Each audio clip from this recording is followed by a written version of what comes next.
बच्चों को दुआएं, बड़ों को सलाम। फिजा है मेरा नाम। You watching morning with Fiza 24 news पर। नाज़रीन, सबसे पहले हम बात करते हैं आज इंडिया से। एक खबर है जो आपको सुनाते हैं। इंडिया में जो सैफ अली खान साहब है ना, द सुपरस्टार, उनकी जो प्रॉपर्टी है वो गवर्नमेंट ने ज़ब्त कर ली है। उसमें 15,000 करोड़ इंडियन रुपीज़ जो है ना, उसकी जो प्रॉपर्टी है वो ज़ब्त हुई है। अब असल में मसला ये था, मैं आपको बताती चलूँ कि जो भोपाल के जो आखिरी नवाब थे, ठीक है, नवाब हमीदुल्ला खान साहब थे, उनकी 3 बेटियां थी, गौर से सुने, जिनमें से एक बेटी जो थी वो 1950 में पाकिस्तान आ गई थी। अब वो इस प्रॉपर्टी में क्योंकि अपना हक रखती थी, उसकी विरासत थी और विरासत की हिस्सेदार भी थी। तो हुआ ये कि अब पाकिस्तान को तो आपको पता है ना कि इंडिया एनिमी करार देता है। वो कहता है कि पाकिस्तान जो है एक दुश्मन मुल्क है। तो उनकी बेटी तो पाकिस्तान आ गई थी, ठीक है, एक बेटी। अब उस बेटी को भी दुश्मन करार दे दिया गया कि ये दुश्मन है, एनिमी मुल्क के साथ है। अब उस बेस के ऊपर जॉन सा ना केस किया गया वहाँ पर हाई कोर्ट में, और हाई कोर्ट ने ये कहा कि ये दुश्मन की प्रॉपर्टी है जिसमें दुश्मन हिस्सेदार है, तो ये प्रॉपर्टी जो है ये गवर्नमेंट ज़ब्त कर लेगी। तो उसके बाद जौन सा जो है ना, सैफ अली ख़ान साहब जो है उन्होंने स्टे ले लिया, ठीक है। लेकिन उसके बाद जौन सा है ना, ये जो हुक्म अदालत की तरफ से आया कि ये प्रॉपर्टी जो है वो ज़ब्त हो गई है। अब ये देखें कि इंडिया जो है किस कदर ऑब्सेस्ड है पाकिस्तान के साथ, के इन हरकतों पे उतर गया है कि वो अपने लोगों को भी नहीं छोड़ रहा है, अपने सिटीजन्स को भी नहीं छोड़ रहा है। कि जितनी बड़ी पर्सनालिटी है Saif Ali Khan, is a famous actor, known person, उसके बावजूद 15,000 करोड़ की उस बेचारे की जायदाद हत्या ली है, सिर्फ इसलिए कि उसकी एक बहन जो है जो पाकिस्तान में, ठीक है, नवाब हमीदुल्ला खान साहब की जो एक बेटी है वो यहाँ पाकिस्तान में पजीर है, सिर्फ इस वजह से जो है उसको ज़ब्त कर लिया गया। तो किस हद तक ये देखा जाए तो पाकिस्तान के साथ नफ़रत है, किस तरीके से इनकी जेलसी है कि अब उसमें जो है इनके अपने लोगों को घेरा लगा रही है इंडिया। देख लें आप, उसकी अपनी जायदाद जो है ना उसको घेरे में डाल दी है। तो ये गलती अपने लोगों के साथ कर रहे हैं, अपने लोगों का नुकसान कर रहे हैं, आप ये गलत कर रहे हैं। तो खैर, अब अपनी टॉपिक की तरफ भी आते हैं, ज़रा उस पर भी बात करते हैं। नाज़रीन, बच्चों का हमारा बड़ा मसला होता है कि आजकल जो बच्चों की हाइट है वो इतनी लंबी नहीं निकल रही है। आखिरी लॉट मुझे लगता है बस मेरी थी, मैं लंबी निकली, उसके बाद अब मुझे लंबे लोग देखने में कम मिलते हैं, लड़कियां भी स्पेशली।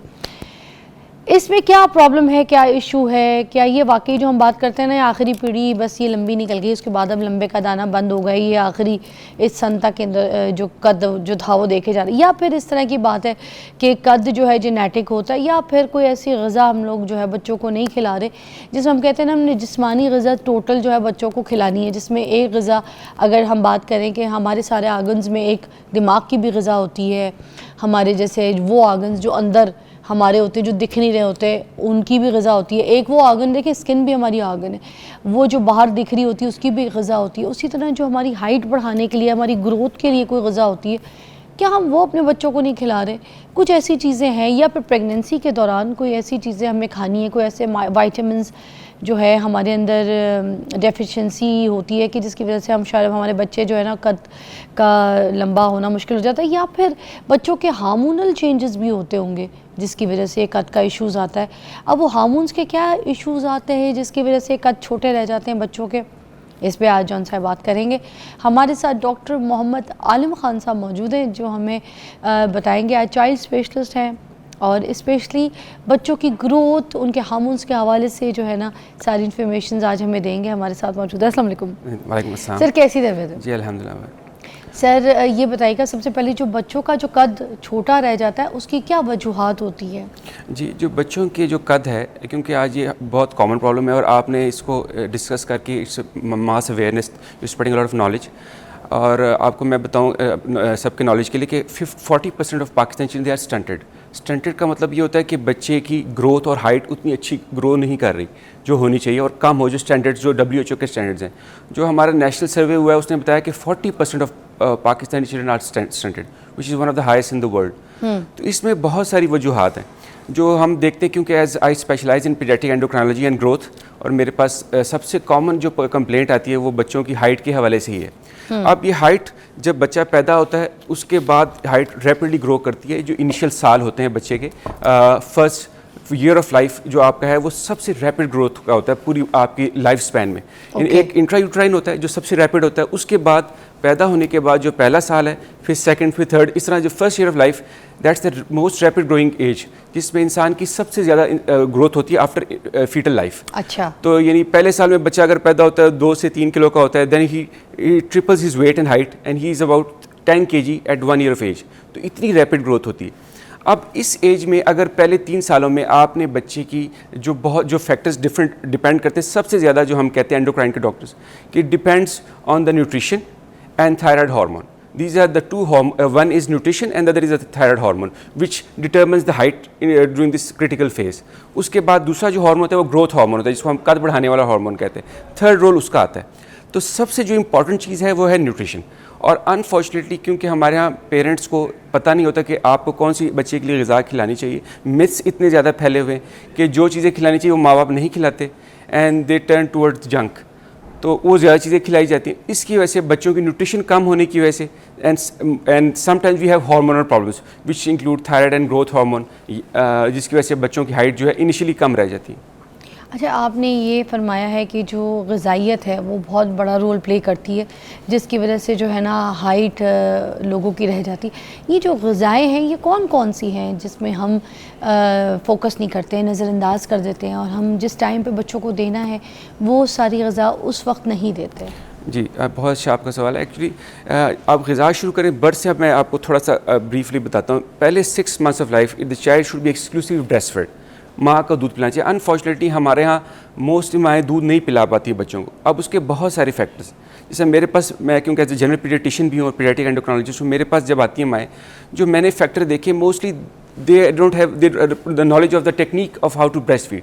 इट्स कंप्लीट साइंस, उसमें मुख्तलिफ स्टेप्स होते हैं, उनको ना वो गाइडेंस नहीं होती। अगर आजकल के जितने भी जो लोग हैं ना, सुनने में उनके साथ जब बात करो तो यही आता है कि हम पिला नहीं पाए क्योंकि हमें फीड नहीं था, हम नहीं कर सके बच्चों को फीड। वो फीड आ भी रहा होता है फिर भी नहीं कर, even educated mothers, even doctors. उसकी वजह ये होती है कि it's a complete science. Like I have played cricket whole my life, I can not play in national cricket team, जब मैंने कभी खेली नहीं है। इसी तरह ये एक साइंस है, उसके लिए हम जो पीडियाट्रिशियन होते हैं वो ट्रेंड होते हैं, उनको गाइडेंस देनी होती है पेरेंट्स को। और दूसरा हमारे पास लैक्टेशन नर्सेज होती हैं, उनके फीमेल हैं, वो हमने इसलिए ट्रेन की होती हैं। और हर सरकारी हॉस्पिटल में एक लैक्टेशन क्लिनिक होता है।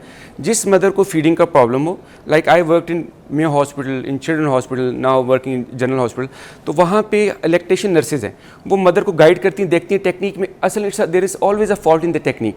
मदर जो पिला रही थी उनको पिलाने का तरीका नहीं आ रहा होता, उसमें आपने कैसे बेबी को पकड़ना है, फिर कैसे अटैच करना है, इट्स अ होल साइंस। जहाँ अगर ज़रा सा फॉल्ट होता है फीड नहीं जाता, वो माँ समझती है कि बच्चा नहीं पी रहा या फीड आ नहीं रहा, basic problem is with the technique. अगर ये करेक्ट हुए मेजॉरिटी माएँ जो है ना, इसलिए ये अवेयरनेस ज़रूरी है कि जिनको ये प्रॉब्लम होता है वो नहीं पिला पा रही, they should consult a paediatrician and go to the lactation clinic, या पीडियाट्रिशियन को कहें अगर ज़्यादा कंफर्टेबल हो तो फ्रॉम अ लैक्टेशन क्लिनिक। मगर अपना दूध पिलाना, अपना फर्स्ट 6 months। और इसके अलावा क्या होता है, मदर्स क्या शुरू करती हैं, जब अपना दूध नहीं पिलाएं, साथ अर्क, गुट्टी, ग्राइप वाटर। एक्चुअली इसका क्योंकि ये मीडिया पे भी बताया जाता है कि बच्चों को दें, और ये आप देखें एड्स भी आते हैं, they are not safe, they are not recommended. अब ये ग्राइप वाटर पिलाना, इससे बच्चे की कैलोरीज कम होती हैं, वो मैल नरिश रह जाता है। फिर इसके अलावा मुझे पेरेंट्स पूछते हैं कब हम ठोस ग़िज़ा शुरू कराएं, they even start at 3 months which is not recommended. Before 6 months you should not give कुछ और नहीं देना सिवाय फीड के, ब्रेस्ट फीड। अच्छा, एक हमने वक्फा लेना है, उसके बाद दोबारा ज्वाइन करेंगे। जो ग्रे वाटर है इसके बारे में भी बात करेंगे, बिकॉज ये किस एज से हमें शुरू करना चाहिए, पहली बात, क्योंकि जो माएँ हैं वो बर्ब्स पे बहुत परेशान हो जाती हैं बच्चों के ना, कि उनको जब तक हज़म नहीं आता या वो बर्ब की एक साउंड नहीं निकालते तो, या दूध नहीं थोड़ा सा फेंकते, तो फिर उनको लगता है कि भाई अभी तक हमारे बच्चे ने हज़म कुछ नहीं किया, उसको सीने में रह गया। तो ये इस वजह से हम इस पर ज़रूर अभी बात करेंगे, हमारे साथ रहिएगा।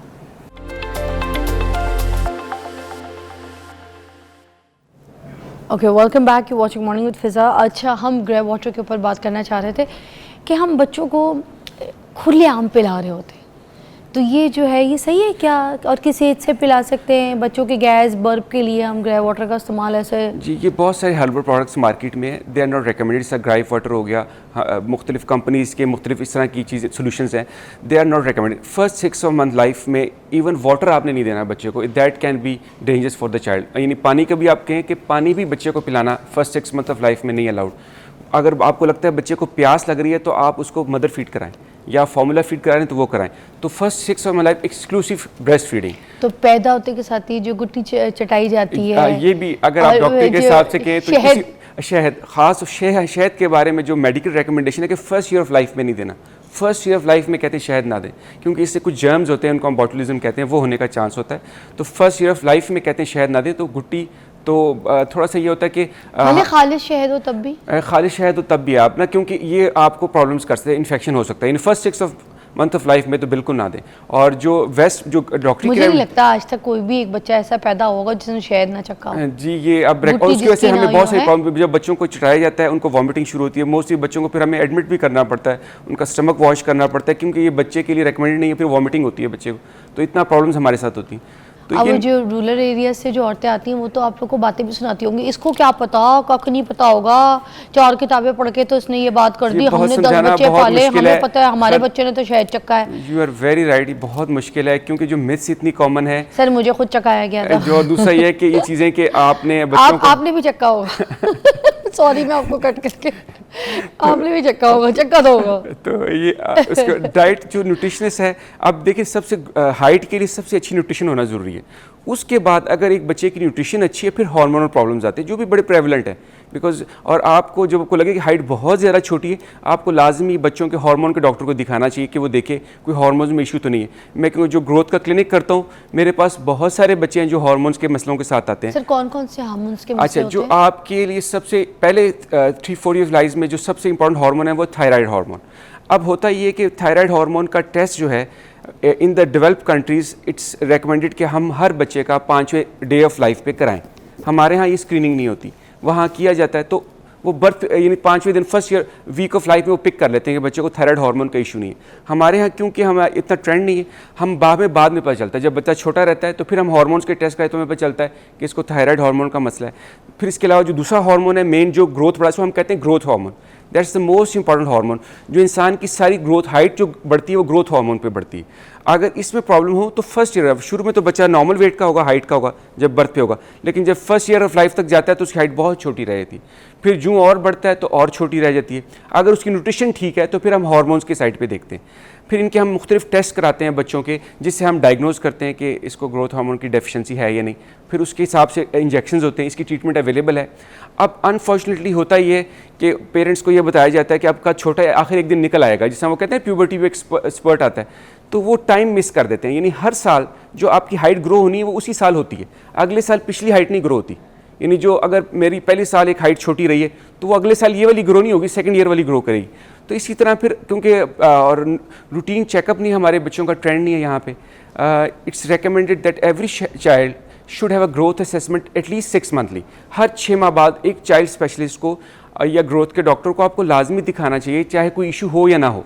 उसमें हम यही देखते हैं कि बच्चे के ग्रोथ पैरामीटर्स जो हैं, यानी उसकी हाइट, वेट। कोई वैक्सीनेशन इश्यूज़ भी होते हैं, कुछ लोग वैक्सीनेशन करवाना शुरू करते हैं और फिर पूरी वैक्सीनेशन नहीं कराते बच्चों की, फिर उसके बाद वो कहते हैं ना डॉक्टर्स जो रह जाती है वैक्सीनेशंस में, वो कहते हैं फिर बूस्टर करवा लो। जब हमारा टाइम था, मुझे याद है, हमें तो एक ही टीका लगता था जिसका निशान भी नहीं जाता था, सबको यही टीका लगा हुआ है। मगर उसके बाद की जो ये पीढ़ियाँ हैं उसमें नए नए किस्म के टीके, वैक्सीनेशंस आ गए हैं, ठीक है। तो ये लगने बड़े ज़रूरी भी होते हैं, क्योंकि हर सीज़न के हिसाब से जो वायरस है, जो भी किस्म की कोई बीमारियाँ, उससे आपको बच्चे को महफूज रखने के लिए ये वैक्सीनेशंस अच्छी हैं। बट अगर कोई नहीं कराता और नहीं मानता इन चीज़ों को, अभी भी बहुत से लोग हैं वो कहते हैं बहुत सारे लोग हैं को नहीं मानते। एजुकेटेड कुछ ऐसे लोग मैंने देखे हैं जो कहते हैं कि शायद इससे कोई नुकसान हो, हालांकि कुछ लोग देखिए, कुछ लोग तो ये भी है कि पैसे नहीं कर पाते इतने पूरे, क्योंकि इतनी महंगी वैक्सीनेशन है, कुछ गवर्नमेंट में लग जाती है, कुछ ऐसे नहीं लगती। अच्छा, मैं आपकी इन्फॉर्मेशन के लिए, मेरे पास आप अंदाजा लगाएं, I have not kept vaccine at my clinic, private clinic. उसकी वजह क्या है? देखिए, हर चाइल्ड स्पेशलिस्ट रखता है just to promote government vaccination, क्योंकि गवर्नमेंट की जो वैक्सीन हैं, हाँ। ये मैं सिर्फ पब्लिक अवेयरनेस के लिए बताऊँ, जो लोग आमतौर पर लोगों को पता नहीं होता। एक वो समझते हैं कि शायद जो गवर्नमेंट में वैक्सीन लग रही है वो अच्छी नहीं है, प्राइवेट में अच्छी लग रही है। They are the best. ये बाहर से आती हैं, they are from the American companies, top of the line vaccine अच्छा? है जो गवर्नमेंट में, हम प्राइवेट में जो लगाते हैं वो इतनी अच्छी शायद नहीं होती जितनी गवर्नमेंट सेटअप में हमें तो ये कहा जाता है ना इम्पोर्टेड है, महंगी, और महंगी इतनी है। महंगी अब महंगी ये है, इसी वजह से लोग 8-10 समझते हैं, 10,000 लोग की। पैसे लगाते हैं 20-20-30 हज़ार रुपए प्राइवेट, और इसी वजह से मैंने रखी नहीं कि ताकि मैं लोगों को ये बताऊं। डॉक्टर साहब ने बात ही यहाँ पे पलट दी। डॉक्टर साहब ने कहा है कि जो वैक्सीन गवर्नमेंट के लेवल पे लगाई जाती है, जो लगाते हैं वो बाहर की होती हैं और वो नंबर 1 बेस्ट होती हैं। जो बाकी प्राइवेट क्लिनिक्स में जो डॉक्टर्स रखते होते हैं ना, जबकि खुद डॉक्टर है माशाल्लाह, मगर उन्होंने ये बात बड़ी मुझे लगता है रहनुमाई वाली है, अल्लाह ताला आपको उसका अजर दे। उन्होंने कहा जो प्राइवेट क्लिनिक्स में महंगी महंगी ये जो वैक्सीनेशन वाली इंजेक्शन रखे जाते हैं, ये सारे फारिग हैं इनके आगे। अरे वाह। और चलिए आप जी। हमेशा करें, उससे पूरी करें। उसके बाद अगर आप कोई एक्स्ट्रा लगाना चाहते हैं, कुछ गवर्नमेंट नहीं लगाती, वो उसकी अपनी वजूहात हैं कि वो भी शायद आहिस्ता आहिस्ता इंट्रोड्यूस हों, वो आप एक्स्ट्रा अपने पीडियाट्रिशियन से लगवा सकते हैं। एक कॉल है आमिर साहब की, शामिल करते हैं। अस्सलाम वालेकुम जी आप जी। आमिर साहब क्या कहेंगे? ये ऐसा है कि मेरी बेटी है 2.5-3 फुट कद है उसका।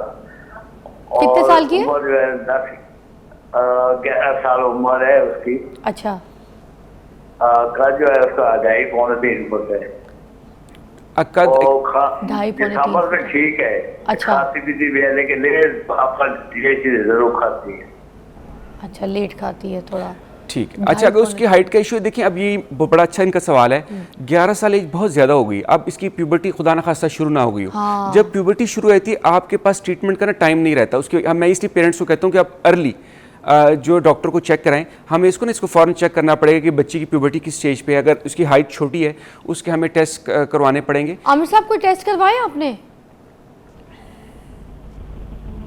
अच्छा आमिर साहब, आप सुन तो रहे होंगे ये बात जरूर। अच्छा, मैं इनको गाइड कर देता हूँ। देखिए हाँ, उसमें आप गाइड ग्रोथ करें। क्लिनिक जो है हमारे पास पंजाब में चंद हॉस्पिटल हैं जहाँ ग्रोथ के डॉक्टर बैठते हैं हार्मोन के। ओके। एक चिल्ड्रन हॉस्पिटल लाहौर है, वहाँ ग्रोथ क्लिनिक होता है जहाँ से मैंने स्पेशलाइजेशन की है हार्मोन के। वो सरगोदा के? अच्छा, सरगोदा के। मतलब सरगोदा से भी देखिए वहाँ ग्रोथ का कोई डॉक्टर नहीं। पंजाब में they are hardly few doctors of growth, they are not too many. और लाहौर में है मोस्टली, सरगोदा में कोई नहीं है। They have to come to Lahore. मैं लाहौर जनरल हॉस्पिटल में सैटरडे को ओपीडी करता हूँ ग्रोथ का, तो ये वहाँ मुझे दिखा सकते हैं। ग्रोथ का ओपीडी हमारे पास आते हैं बच्चे। जनरल हॉस्पिटल तो बहुत अच्छा है भाई, तो वहाँ पे मेरा आजमूदा है। तो वहाँ पे दिखा सकते हैं, चिल्ड्रन हॉस्पिटल में दिखा सकते हैं, मेरे पास आ सकते हैं डायरेक्ट। मेरा उसमें ये कि हम इसकी क्योंकि एज अब जो है 11 ईयर्स हो गई है, हमें अर्जेंटली इनके टेस्ट कराने पड़ेंगे सारे कि कहाँ पे ग्रोथ में इशू है। आया हार्मोन का इशू है, कोई क्रॉनिक डिजीज़ है, कोई विटामिन डी की वजह से तो नहीं? अच्छा, विटामिन डी डेफिशिएंसी जो होती है ना, ये अर्ली एज में अगर बच्चे को एक बीमारी, उसको हम रिकेट्स कहते हैं, अगर वो बहुत सीवियर हो तो ग्रोथ हैम्पर कर सकती है। जैसे हमारे यहाँ कॉमन है। हाँ। और होती है, ये भी ग्रोथ को हैम्पर करती है, लेकिन अर्ली ईयर्स में ज़्यादा करती है, बाद में इसका कम होता है रोल। बाद में ज़्यादा है वो ग्रोथ हार्मोन का रोल है। इस एज में आपकी प्यूबर्टल हार्मोन्स का रोल होता है और ग्रोथ हार्मोन का। तो अगर आपका हाइट छोटी रहेगी प्यूबर्टी से किसी फीमेल की, तो फिर हाइट वो सारी उम्र छोटी रहेगी। अनफॉर्चुनेटली मैं हैरान ये होता हूँ हम, और इसमें ना बहुत सारे फैक्टर्स हैं। आपकी mental health, psycho social issues, ये सारे हाइट को इफेक्ट करते हैं। जो बाहर के मुल्कों में अगर आप वेस्ट में, तो लोगों की हाइट बढ़ रही है, आपकी हाइट अच्छी है, लोगों की हाइट बढ़ रही है, और हमारे यहाँ फीमेल्स की हाइट इतनी छोटी और मेल की इतनी छोटी रह रही है जितनी बाहर डिजीज़ लोगों की होती है, यानी जो और हमारे नॉर्मल लोगों की हाइट इतनी छोटी रह रही है। अच्छा, मेरी तो अभी भी बढ़ रही है। अच्छा खैर, तो वैसे एक एज टाइम भी होता है ना, बिल्कुल, जब ग्रोथ रुक जाती है, मेरे ख्याल से 20-22। नहीं, ये डिफरेंट होता है। ये भी एक कंसेप्ट है ना कि कब हाइट रुकती है। Actually it's the epiphyseal growth. आपके ना बोन्स के एंड में एक चीज़ जिसको हम एपिफिशियस कहते हैं, ये उस पर डिपेंड करता है कि उसमें कितना पोटेंशियल। नॉर्मली जब आपकी बलूगत ख़त्म होती है तो उसके बाद बहुत ज़्यादा पोटेंशियल नहीं रह जाता। यानी आफ्टर मीनार की जब पीरियड शुरू हो जाए फिर बहुत ज़्यादा पोटेंशियल ख़त्म हो जाता है पोटेंशियल। और कुछ आप आजकल बहुत ज़्यादा 12-12 साल पे आ रहा है प्रॉब्लम, तो कि उनको मीनार की होती है, अर्ली पीरियड्स होते हैं, तो फिर आपको आगे ग्रोथ का टाइम नहीं रहता। वो 18 साल हर बच्चे के लिए नहीं होता। कुछ ऐसे होते हैं जो 18 साल तक ग्रो करते हैं, कुछ बच्चे होते हैं जो 14-15 साल में उनकी ग्रोथ खत्म हो जाती है। तो इसलिए ये ज़रूरी है कि क्योंकि ये फैलाया जाता है कि ये 18 साल तक टाइम माँ वेट करते रहते हैं। A child came to me, he was 16-17 years. He brought his mother. वो अपनी माँ को लाया, कहते डॉक्टर साहब मैं छोटा था तो मेरी मामा मुझे तो लेके नहीं गई, कि अब मुझे पता चला, मैंने देखा कि हाइट के किसी डॉक्टर को मैं चेक कर रहा हूँ तो मैं आपके पास आया हूँ, तो क्या मेरी ग्रो हो सकती है? तो he was about 16-17 and I told him it's not possible ना, क्योंकि उसकी प्यूबर्टी कंप्लीट हो चुकी थी, उसकी बोन्स की जो ग्रोथ थी, ये बोन्स में एक पोटेंशियल होता है, एक गैप होता है, इसको हम कहते हैं एपिफिसिस, जो हम एक्सरे करा के देखते हैं कि इसमें कितना पोटेंशियल है।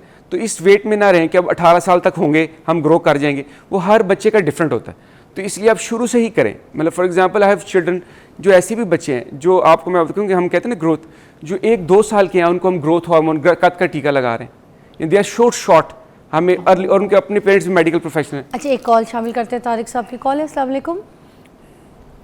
जी अस्सलाम वालेकुम। जी तारिक साहब क्या कहेंगे? मेरा डॉक्टर साहब से क्वेश्चन था कि मेरे बेटे की एज है 8 साल। अच्छा। उसके जो पहले 2 टीके थे, फर्स्ट और 2 मंथ वाले ना, वो लगे वैक्सीनेशन के। उसके बाद उसको डायरिया और वीट एलर्जी हो गई, जिसकी वजह से हम उसकी वैक्सीनेशन नहीं करवा सके ना आज तक। अच्छा। तो अब आके प्राइवेट डॉक्टर्स तो कहते हैं कि आप हमारे से करवा लें, लेकिन सरकारी तौर पे मैंने पता किया तो कहते हैं एज अब आपकी इतनी हो गई है कि इसको जरूरत नहीं है माशाल्लाह। ये आप वाला रीज़न, मेरा वाला रीज़न भी यही है। मेरी बेटी जो है अब वो 10 साल की है, तो उसके भी कुछ वैक्सीनेशंस रह गई थी। तो जब मैं डॉक्टर के पास गई इसी तरह, तो जिन डॉक्टर के साथ उसकी वैक्सीनेशन चल रही थी, बीच में गैप आ गया, वो एज निकल गई उस वैक्सीनेशंस के लिए। तो डॉक्टर ने कहा कि अब इसको बूस्टर लगेंगे, अब वो नहीं लग सकते। तो मैंने तो बूस्टर भी नहीं लगवाए। वैसे मैं आपसे पूछती हूँ कि अच्छा, क्या बहुत ज़रूरी अच्छा होते सवाल हैं है, ये? Very good question. दोनों का सवाल एक ही है, समझो, मेरा भी उनका वेरी भी। गुड क्वेश्चन, क्योंकि पेरेंट्स देखें, he is a good father हाँ। और ही इज़ वरीड कि उनकी वैक्सीन नहीं लगी, he is not been properly guided. जो वैक्सीन है 100 साल पे भी लग सकती है, मेरी एज में भी लग सकती है, आपकी अगर आपने नहीं लगवाई। तो ये बूस्टर क्या अच्छा, कहते होता हैं? क्या है, अब जो गवर्नमेंट की वैक्सीन है ना, हाँ। वैक्सीन की मुख्तलिफ टाइप्स हैं, हर एज के लिए थोड़ी डिफरेंट होती है। अच्छा। यानी उसकी डोज डिफरेंट होती है। जो छोटे बच्चे को चाहिए और डोज चाहिए, 7 साल के बाद जो वैक्सीन की डोजेज हैं वो डिफरेंट चाहिए होती है, उनकी टाइप बदल जाती है। अब इनका बच्चा है 8 साल, अब अगर ये गवर्नमेंट सेटअप पे जाएंगे, वो इनको कहेंगे कि आपके बच्चे को नहीं लग सकती, क्योंकि जो गवर्नमेंट की वैक्सीन आती है ना, वो अभी तक उन्हीं बच्चों के लिए है कि जो 7 साल से छोटे होते हैं, उनको वो लगा सकती है। ऐसे ही है। जिसकी एज ज्यादा होगी वो प्राइवेटली लगवा सकता है। ठीक ये है। सारी वैक्सीन लगती है, इवन 100 ईयर के बंदे को भी लग सकती है, कोई इशू नहीं है। ये वैक्सीन लगती है, बूस्टर भी लगानी चाहिए इनको। बूस्टर क्या होता है? अच्छा, बूस्टर ये होता है, मतलब वही वैक्सीन को दोबारा लगाना? ये वो इसलिए लगाए जाते हैं। फॉर एग्जांपल, आप एक वैक्सीन लगते हैं 6, 10, 14 वीक्स पे पहले हम लगाते हैं, Okay. फिर इसका बूस्टर लगता है बार बार। बूस्टर इसलिए लगाया जाता है कि इनकी वैक्सीन की जो एंटीबॉडीज हैं, जो कुव्वत मुदाफ़ियत है, वो वेन करती है, विद टाइम कम होती है, तो आप उसका बूस्टर लगाते हैं। ये बूस्टर 5 ईयर्स पे भी लगना चाहिए, 10 ईयर्स पे भी लगना चाहिए, इस तरह शुरू में भी लगाए जाते हैं ताकि वो इम्यूनिटी उसकी बॉडी के अंदर रहे। तो अगर आप तो बूस्टर पहले आप प्राइमरी वैक्सीनेशन करते हैं, फिर बूस्टर लगाते हैं। अब जैसे इनकी वैक्सीनेशन नहीं हुई, ये किसी भी प्राइवेट जगह से आप लगवा सकते हैं, क्योंकि गवर्नमेंट में अभी वैक्सीन वो नहीं आती कि जो हम बड़े एज पे, अब वो हो सकता है कि गवर्नमेंट रिड्यूस कर दे विद पैसेज ऑफ टाइम के, जो जिस तरह लोग हैं जिनकी किसी वजह से रह गई हैं, वो वैक्सीन भी गवर्नमेंट रख ले, लेकिन अभी फिलहाल नहीं है। उनके लिए इनको ना वैक्सीन बाहर से प्राइवेट ही लगवानी पड़ेगी मोस्टली। पोलियो के कतरे पिला सकते हैं। अच्छा, अगर कोई इंसान जैसे किसी ने अगर थोड़ी सी वैक्सीन लगवाई है बच्चों की 3-4, और उसके बाद जो है ना उसका चार्ट उनके पास से गुम हो गया कि भाई कौन सी लगाई थी, कौन सी नहीं लगाई थी, और बाकी सारी रह गई, ठीक है, तो क्या फिर उनको सब कुछ शुरू से लगवाना पड़ेगा? अच्छा, उसमें तो भी याद देखें तो कोई है शुरू नहीं। से अगर पता हो, हमें पेशेंट आते हैं, हमें बताते हैं हमने बर्थ वाली लगाई, हमें पता कि यहाँ बर्थ पे कौन सी लगती है, 6 वीक्स पे कौन सी लगती है, 10 पे, 14 पे, क्योंकि हमें शेड्यूल पता होता है गवर्नमेंट का, जो चेंज होता है तब भी हमारी नॉलेज में होता है, तो हम पता चला लेते हैं कि हाँ ये लगी है। तो उसमें ऐसा इशू नहीं है, अगर एक ज़्यादा भी लग जाए तो कोई इससे नुकसान नहीं होगा, उसकी इम्यूनिटी और बूस्ट हो जाएगी। अगर एक कम लगेगी तो शायद नुकसान हो जाए। अच्छा, अगर तो एक वो बूस्टर पे आ जाएगी। बूस्टर पे आ जाए, वो बूस्टर काउंट कर जाएगा। ठीक है, तो आमिर साहब आप तो फिर जो रह गई है वो लगवा लीजिएगा। और ये मैं भी बहुत फिर- ज़रूरी है, ये इतनी ज़रूरी है। एक बड़ी वजह हमारे यहाँ जो शॉर्ट स्टेचर की बार बार इन्फेक्शन होना है। अब इन्फेक्शन हमारे यहाँ बहुत ज़्यादा कॉमन है, आपने देखा है ना, हर दूसरी माँ कहती है मेरा बच्चा तो हर महीने बीमार होता है, ही हैज़ डायरिया, हर रोज़ गला ख़राब, डायरिया। उसकी वजह क्या होती है? इन्फेक्शन। हम बच्चों के हाथ धुलाने में थोड़ा सा हम कमी करते हैं, बच्चा हम खुले नीचे छोड़ देते हैं फर्श पे, वही चीज़ें वो मुंह में डालता है हाथ, फिर ये जर्म्स लगते हैं मुख्तलिफ जगहों से। हमारे यहाँ सबसे कॉमन वजह एक कॉमनेस्ट कॉजेज़ बार बार इन्फेक्शन होना, स्टंटेड ग्रोथ की, छोटे लेने की, और उसकी वजह क्या है? सफाई का ख्याल ना रखना। यानी हम हाइजीन की बच्चों की ख्याल नहीं रखते उतना जितना रखना चाहिए, इसकी वजह से बच्चों को बार बार इन्फेक्शन, और वैक्सीनेशन नहीं होती। अगर वैक्सीन नहीं होगी तो बच्चा फिर भी प्रोन होगा, उसको नमूनिया होगा, डायरिया होगा। इस्लाम अहमद साहब की कॉल है लाहौर से, फिर उसके बाद हम ब्रेक लेंगे। अस्सलाम वालेकुम। वालेकुम सलाम, क्या हाल है मैडम, ठीक है आप? जज़ाकल्लाह, शुक्रिया। क्या कहेंगे? जी मैं डॉक्टर साहब से ये बात पूछ रहा था कि मेरा पोता है 5 साल का, हाँ, तो वो खाना नहीं ठीक तरह खाता, उसके डाइट में बड़ा मसला है। जी, बहुत अच्छा सवाल है, बहुत, ये हर दूसरी माँ का और हर दूसरे फादर पेरेंट्स के सवाल है, मेरा बच्चा खाना नहीं खाता। अच्छा, अब उसकी वजूहात क्या होती हैं? अगर आप ये शुरू होती है नेशनल ईटिंग हैबिट से। अब हमारी जो ईटिंग हैबिट्स हैं ना हमारे बच्चों की, जो स्कूलों में बताया जाता है, जो मीडिया में उनको दिखाया जाता है, अनफॉर्चुनेटली वो चीज़ें ठीक नहीं। वो क्या है? देखिए, हम शुरू में बच्चा आता है तो उसके मुंह में टॉफ़ी और स्लांटी और चिप्स, जो जंक फूड में काउंट, कुकीज़, ये पकड़ा देते हैं। हाँ। अब होता कि जब बच्चा ये लेना शुरू करता है, हम वो उससे उसकी ना इसमें केमिकल्स होते हैं, वो आपकी एपिटाइट कम करते हैं, उसका खाना पीना कम करते हैं बच्चे को, और वो उससे पेट भरता है, क्योंकि बच्चे का स्टमक छोटा होता है। जब वो एक कुकी ले लेगा, कोई कैंडी ले लेगा, उसमें ऐसे केमिकल्स होते हैं जो आपकी भूख मिटा देते हैं। अब मेरे पास डॉक्टर साहब चॉकलेट तो बहुत शौक से खाता है, कैंडी अगर रख दें तो उसका हाथ नहीं रुकता, खाना नहीं खाता, तो वो खाना क्यों खाएगा? क्योंकि जो आप केमिकल्स को provide, the chemicals we are providing him, ये जो जंक फूड है ये बच्चों के लिए पॉइजनस है। ये जो जिसमें शुगर है, अब क्योंकि ये एक चीज़ इस तरह बताई जाती है कि ये अच्छी बच्चों के लिए अच्छी चीज़ें हैं, ये हर जगह अवेलेबल, स्कूल्स में ये अवेलेबल है। हालांकि हमें शुरुआत तो इससे करनी पड़ेगी ना कि हम स्कूल की कैंटीन पे चीज़ें बंद करें, वहाँ फ्रूट्स, पता नहीं कौन कौन सी शीरे वाली कॉटन कैंडीज, ये सारी अब बच्चे ये खाते हैं, इसलिए फिर वो। सर एक ब्रेक लेनी है मुझे बहुत अर्जेंट, फिर हम वापस आते हैं, इसके ऊपर बात करेंगे। आई कैन इमेजिन पूरे पाकिस्तान को इशू चल रहा है ये हाइट का, ठीक करते हैं ना इसको, आइए ब्रेक के बाद।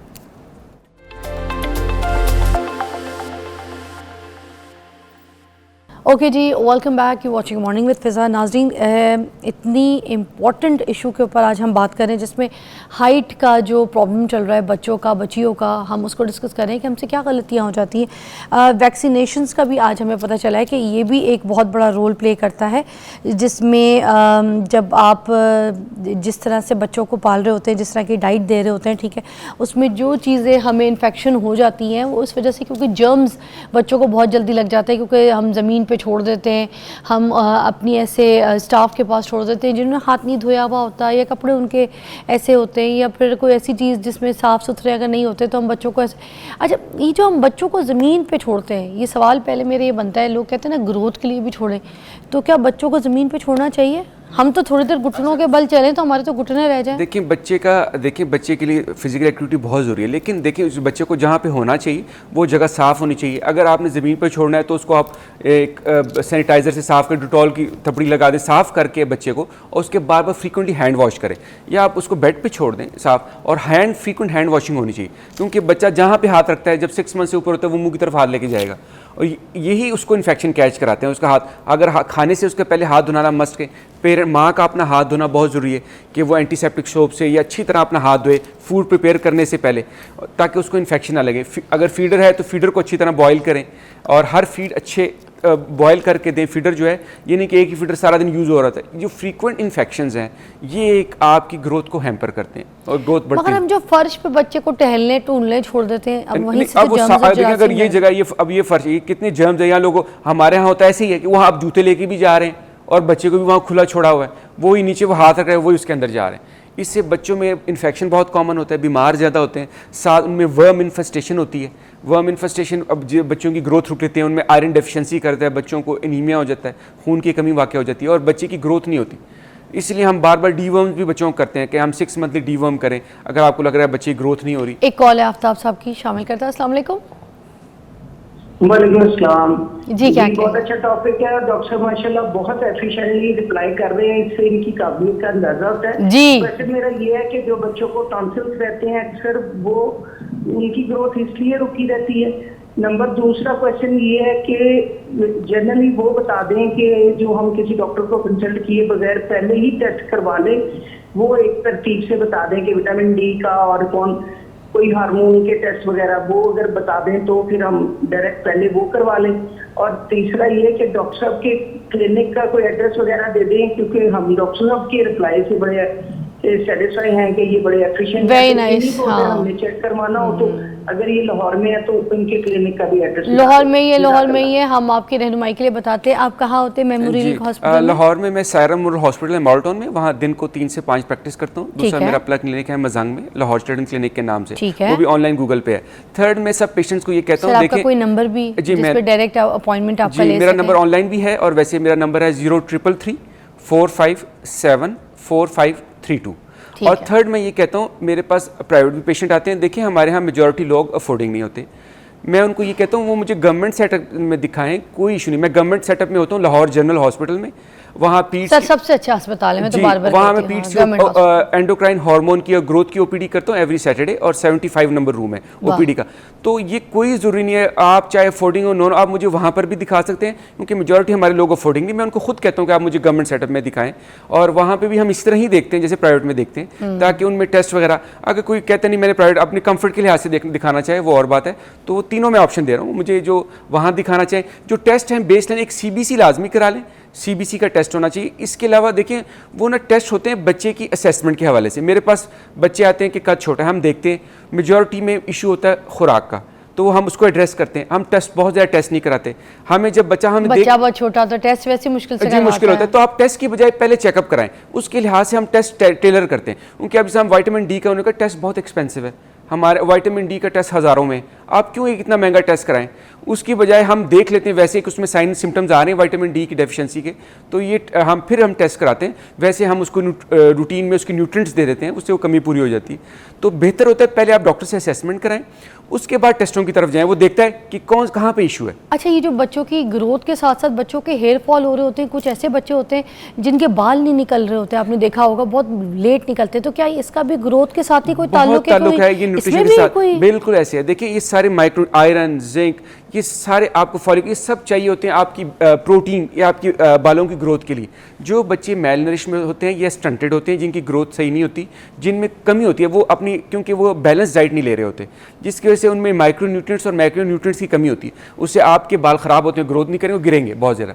तो जो ये पूरी होती है तो आपके बाल का कलर भी सब कुछ चेंज हो जाता है, और बच्ची की हाइट, वेट और बाल ये सब बेहतर हो जाते हैं। मेरे पास बहुत कॉल्स आती हैं जो लोग ये कहते हैं कि बच्चों के बाल नहीं निकल रहे। असल में मसला डाइट का होता है, क्योंकि ये होता है, और वो फोकस करते हैं मेडिसिन की तरफ। आपको मेडिसिन की तरफ बाद में जाना चाहिए, पहले आपको बच्चे की डाइट पे फोकस करना चाहिए। सर माशाल्लाह आप बहुत अच्छे डॉक्टर हैं। मैं पर्सनली भी आपको लाइव जो है ना ये बात कहूँगी, मेरे पास बहुत डॉक्टर्स आए, मगर इतना स्पॉन्टेनियस किसी ने मुझे अभी तक जवाब नहीं दिया। अल्लाह ताला आप लोगों को इसी तरह और कामयाब करे, ख़ास वो वाले डॉक्टर्स जिनकी रिसर्च अच्छी है, जिनकी नॉलेज अच्छी है और जिनकी प्रैक्टिस अच्छी है। डॉक्टर वही है जिसकी प्रैक्टिस अच्छी है। आप क्योंकि जनरल अस्पताल में भी बैठते हैं, वहाँ पे प्रैक्टिस में आपको इतने लोगों को देखना पड़ता होगा, मगर उधर भी वो डॉक्टर्स अच्छे हैं जो दिल से डॉक्टर को टाइम, किसी पेशेंट को टाइम दे के देखते हैं। तो ये जितने भी अभी कॉल्स आई हैं जो आपके पास आते हैं, अगर मेरे शो के तवज्जुह से, तो आप उनका खास ख्याल कीजिएगा। क्यों नहीं, मोस्ट वेलकम। कोई भी हो, इंशाल्लाह कोशिश यही होती है कि you should guide the patient to the best. वाह। और मेडिसिन क्योंकि मशवरा अल्लाह की अमानत है। बिल्कुल सर बहुत शुक्रिया, thank you so much. We'll see you after short break. Take a break.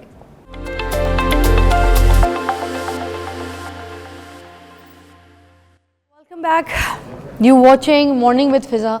और नाजरीन, मैं आपको बताऊं, ये वाकई में एक बात बोलूँगी, फिर उसके बाद अपनी शो की तरफ आते हैं। ये जो मशवरा है ना, ये अल्लाह की अमानत ही है। सीरियसली, हम जिस तरीके से भी यहाँ पे शो कर रहे होते हैं, चाहे मैं करूँ, चाहे और कोई एंकर कर रही हो या कोई काम कर रही हो, तो हम लोग की सबकी ना एक बड़ी रिस्पॉन्सिबिलिटी होती है, ज़िम्मेदारी होती है कि जब हमें ये सीट दी जाती है ना, तो हम इस सीट पे बैठ के ना सच झूठ जो बोल रहे होते हैं ना, उसके हम खुद अपने ज़िम्मेदार होते हैं। क्योंकि हमारे कहने पे बहुत लोग जो हमें देख रहे होते हैं, और यार उनके छोटे छोटे बच्चे होते हैं, जैसे हमें औलादें हैं वैसे यार, तो उनकी फैमिलीज़ होती हैं, उनके लोग होते हैं, उनके रिश्तेदार होते हैं, उनके 10 किस्म के काम होते हैं। जब हम यहाँ बैठ के कुछ झूठ बोल देते हैं ना, तो वो हमें सुन के उस चीज़ को फॉलो कर रहे होते हैं। तो उसके बाद होता ये है कि वही बात, जब मशवरा अल्लाह की अमानत है, अगर हमने ये अमानत सही नहीं पहुँचाई और ख़यानत की, तो मैं आपको सीधी सी बात बताऊँ, ये जो दुनिया में आपको सारा कुछ मिल रहा है ना, ये खुशियाँ, ये नाम, ये शोहरत, ये प्यार, ये मोहब्बत या रिस्क, कोई भी चीज़, ये औलाद की उन्स, कुछ भी, ये सब कुछ आपसे छिन जाएगी। क्योंकि ये वो चीज़ है, एक ऐसी गोल कायनात में ये जो दुनिया बनाई है, अल्लाह ताला ने तख्लीक की है, इसमें जो चीज़ आप देंगे वही आपको वापस रिवर्स बैक मिलेगी, इसी दुनिया में, रहती दुनिया में मिलेगी। आपने देखा होगा, एक इंसान होता है, बड़ा उबूर हासिल करता है, शोहरत हासिल करता है, और इसी दुनिया में उसका मुँह काला भी हो जाता है। क्यों? क्योंकि उसकी कोई ना कोई ऐसी खसलत, उसकी करतूत, उसकी जहनीत, उसकी सोच, उसके काम या उसके मशवरे या उसके बोल में झूठ होता है, जिस झूठ की वजह से उसका मुँह काला होता है। बस मैं एक बात बोलूँगी सबको कि ये हिस्ट्री गवाह है कि कौमें तबाह हुई हैं झूठ बोलने की वजह से। तो खुदारा, जब किसी से बात करें या किसी की बात करें या किसी पे टॉपिक पे आप डिस्कस करें, झूठ से परहेज़ करें। इसके अलावा और मैं आपसे कुछ भी नहीं कहूँगी। अब हम चलते हैं अपने टॉपिक की तरफ। नाज़रीन, आज जो हमारा दूसरा जो टॉपिक है वो है जोड़ों का दर्द। ठीक है, इसके हवाले से हिकमत में जो इलाज मौजूद हैं उसको आज हम डिस्कस करेंगे। ठीक है, तो गेस्ट मेरे साथ ही यहाँ पे मौजूद हैं, मगर मैं थोड़ा सा इसके ऊपर एलैबोरेट भी कर दूँ कि हकीम इसहाक साहब हैं हमारे साथ। मेरे पास बहुत सारे लोग आते हैं, मैं सब को बहुत सुनती भी हूँ, सबके किसी ना किसी चीज़ को चेक करती हूँ, अमल भी करती हूँ, मगर मुझे इसहाक साहब की भी ना नॉलेज बड़ी अच्छी लगती है। आ जाए इसहाक साहब, माइक लगवा के। तो मैं आपकी तारीफ़ करी थी थोड़ी देर के लिए, मुझे इसहाक साहब का भी ना दिल बड़ा अच्छा लगता है, इनकी भी रिसर्च और नॉलेज बहुत अच्छी है। बहुत से ऐसे लोग होते हैं जिनको काम इतना कोई नहीं आता मगर शोहरत ज़्यादा मिल जाती है। और कुछ लोग ऐसे होते हैं जिनके रिसर्च और होमवर्क बहुत होता है मगर उनको शोहरत जो है ना थोड़ा सा लेट मिलती है। तो उन लोगों को ज़रूर प्लेटफॉर्म देना चाहिए जिनको काम का पता है और काम आता है। इसहाक साहब क्या हाल है? अल्हम्दुलिल्लाह, अल्लाह का बहुत करम। कैसी तबीयत है आपकी? शुक्र इसहाक साहब आपको पता है एक बात बोलनी थी, आप मेरे शो पे चलते चलते जवान रिवर्स बैक हो रहे हैं, आपको ये बात पता है? No doubt. सच्ची बता रही हूँ मैं आपको, आप जवान होते जा रहे हैं, पीछे आपने रिवर्स गेयर लगा लिया है सारा। आपको देख के है? यस। सर मैं तो अपना कोई ख्याल ही नहीं रखती मगर मुझे लगता है आप रखने लग गए हैं अपना ख्याल। कोई अगर नहीं रखेंगे तो फिर हम कैसे सरवाइव करेंगे? वो कहते हैं ना सबसे पहले अपना खुद का ख्याल रखना है, जी, फिर हम बाकियों का ख्याल रख सकेंगे, ऐसे ही अपने है। बच्चे, शोहर, घर वाले, सास ससुर, अम्मी अब्बा, तभी हम इनको देख सकते हैं बिल्कुल ना। सही। तो अपना ख्याल रखने के लिए हमें हमारी हड्डियों को भी मजबूत रखना पड़ेगा। No doubt। ये जो जोड़ों का दर्द है, हमें गिट्टे गुटों की तकलीफ रहती है, ठीक है, जवानियों में शुरू हो जाती है, इतनी जल्दी तो कभी हमने सुनी नहीं थी। अल्लाह बख्शे मेरी अम्मी जब इस दुनिया से गई ना, सीरियसली उस वक्त भी जब अम्मी स्ट्रेचर पे भी थी ना, तो अम्मी गट्टे गुड्डों के लिए नहीं रोती थी। हाँ, अम्मी को फ्रैक्चर हो गया था, उसकी अम्मी को तकलीफ थी, मगर उसके बावजूद फ्रैक्चर में भी अम्मी चलती फिरती रहती थी। अम्मी कहती थी मैंने बैठना नहीं है, एक्टिव रहती थी। तो मैं ये देखती थी कि इस टाइम पे हमसे पहले जो हमारी अम्मियाँ, नानियाँ, दादियाँ वो एक्टिव रहती थी। अगर रूरल एरियाज़ में अगर आप चले जाएँ तो वहाँ पे आपने देखा है कि खेतों में काम कर रही हैं, ठीक है, दीवारें मल रही हैं, बच्चे पाल रही हैं, धूप में खड़ी हैं, गन्ने के खेतों पे काम कर रही। मगर आज की औरत तो उससे तो कोई काम नहीं होता, उसके तो वो बिस्तर से उठती है तो वो कहती है मेरा बिस्तर का फोम ख़राब है। अब वो फोम ख़राब है, सही है, उसके ऊपर इल्ज़ाम डाल देती है जबकि ब्रांड न्यू लिया होगा फोम, ठीक है। तो ये उसकी अपनी कौन सी ऐसी कमज़ोरी है जो गट्टे गिड्डों में आ जाती है इतनी जवानी में, प्लीज़ बताइएगा। पहले तो ये देखिए कि जोड़ों का दर्द जिसे हम कह रहे हैं ये है क्या चीज़। आपके जोड़ों के अंदर जब स्वेलिंग आ जाती है, जब सुर्खी आ जाती है, जब टेंडरनेस आ जाती है, आपके जोड़ मूव करने के काबिल नहीं रहते तो वहाँ पेन आना शुरू हो जाती है।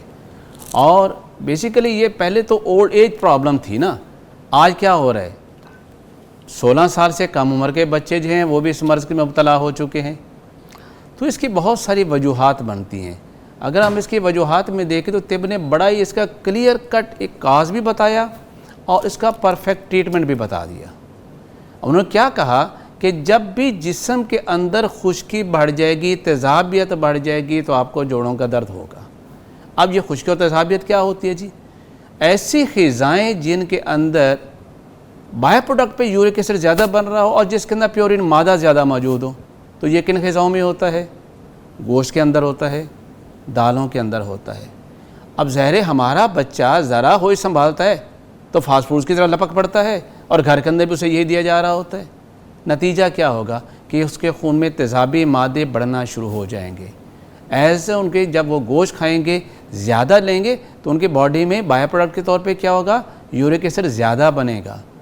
और यही यूरिक एसिड जब उसके जॉइंट्स के अंदर आता है तो एक क्रिस्टलाइन फॉर्म इख्तियार कर लेता है, एक क्रिस्टल की शक्ल इख्तियार कर लेता है जिसे हम मोनोसोडियम जो है क्रिस्टल्स कहते हैं। अब जब ये वहाँ पर आएंगे तो क्या करेंगे, जोड़ों में जब डिपॉजिट होंगे तो आपका इम्यून सिस्टम क्या करेगा, इसको वहीं पर रोकने के लिए अपना एक रिएक्शन देगा तो आपके जोड़ स्वेल करना शुरू कर देंगे। अब सेकेंडली ये है कि जोड़ों ये यूरिक एसिड बढ़ने की और वजह क्या हो सकती है। एक तो हमने ग़िज़ाएँ ऐसे ले ली जो कि बेसिकली जिनका बाय प्रोडक्ट यूरिक एसिड ज़्यादा था। सेकंड ऐसे भी तो होता है आपका यूरिक एसिड नॉर्मल बन रहा है बट आपका किडनी प्रॉपर एक्सक्रीट ही नहीं कर रहा, तो भी तो आपका यूरिक एसिड बढ़ गया ना। अब बहुत से लोग जिनको जोड़ों में दर्द होता है, मगर वो तो फिर किडनी का इशू हुआ ना। नहीं, वो भी तेज़ाबियत की वजह से किडनी फंक्शन ये वो अंडर चला जाता है, अंडर सिक्रीशंस हो जाते हैं किडनी जो है वो अपना सिक्रीट प्रॉपर नहीं कर रहे होते। अब उसमें हमने ये देखना है कि अब मरीज़ जो है इसके जो हमारे पास आता है तो उसमें बहुत सारी अलामात में लेके आता है। जैसे हमारे पास पेशेंट आया, हाँ, ऑस्टियोआर्थराइटिस का आया, उसमें क्या होता है कि जोड़ों के अंदर जो ल्यूब्रिकेंट था, जो सनेबल फ्लूइड था, वो खुश्की की वजह से ड्राई अप हो गया, जोड़ों के अंदर गैप कम हो गया, जोड़ों के एंड पे जो कार्टिलेज लगा होता है वो घिसना शुरू हो गया और उससे हमें जोड़ों का दर्द हो गया। दूसरे हमारे पास मरीज़ वो आते हैं जिनका यूरिक एसिड बिल्कुल नॉर्मल होता है लेकिन उन्हें रूमेटॉइड आर्थराइटिस होता है। ये रूमेटॉइड आर्थराइटिस क्या होता है, जब आपके कोई भी वायरस आपकी बॉडी में इंटर हुआ, आपकी बॉडी ने उसको किल करने की एंटीबॉडीज़ बनाई और वो एंटीबॉडीज ने बजाय उस वायरस को किल करने के आपके जॉइंट्स को भी अपना दुश्मन समझा और उस पर अटैक कर दिया। तो मतलब ये आपका मुदाफ़ाती निज़ाम की गलती की वजह से, जिसने बेसिकली आपको बीमारी से बचाना तो उसने आपके ऊपर अटैक करना शुरू कर दिया। अब तीसरी जो वजह, जैसे मैंने बताया, गाउट, यूरिक एसिड, छोटे जोड़ों के अंदर जो दर्द हुआ ये यूरिक एसिड की वजह से बढ़ गया। तो अब छोटे बच्चे जो 16 साल से कम थे, अब उनमें जोड़ों के दर्द हम देखने में आ रहे हैं। पहले तो 60 साल की उम्र में होते थे लोग, लेकिन वो लोग एक्टिव होते थे, वो अपनी ग़िज़ा को प्रॉपर लेते भी थे। इस तरह की तुर्श चीज़ें, खट्टी चीज़ें, ये गोश्त वोश्त के वो ज़्यादा शदाई नहीं होते थे। खट्टी चीज़ों से भी जी होता है? बिल्कुल ऐसी है कि वो जब खट्टी चीज़ क्या आपके रतूबात को कम करेंगी, जब आपका सिनेबल फ्लूइड कम हो जाएगा और जोड़ों के अंदर जो रतूबात हैं जब उसकी प्रोडक्शन कम होगी तो ज़हरों में जॉइंट जो है गैप कम हो जाएगा और आप जोड़ों के दर्द अच्छा, कमज़ोर जब बन जाएगी। खुश्का ये जिस्म में हो जाता है तो सिर्फ जोड़ों का दर्द नहीं बल्कि ये तो हेयर फॉल होना, बहुत से हेयर फॉल्स भी आएंगे, आपके बॉडी टेंडर आना शुरू हो जाएंगे, आपके मसल स्ट्रेच होना शुरू हो जाएंगे। और सबसे बड़ा नुकसान ये होगा जो लोग अब यूरिक एसिड की प्रोडक्शन को कंट्रोल नहीं करते, प्रॉपर इलाज नहीं करते, तो चूँकि यूरिक जो है सॉल्युबल फॉर्म में तो रहता नहीं है, तो फिर क्या होता है, ये गुर्दों के अंदर स्टोन्स की शक्ल इख्तियार कर जाता है और ऐसा ऐसा आपके गुर्दे भी नाकारा कर देता है।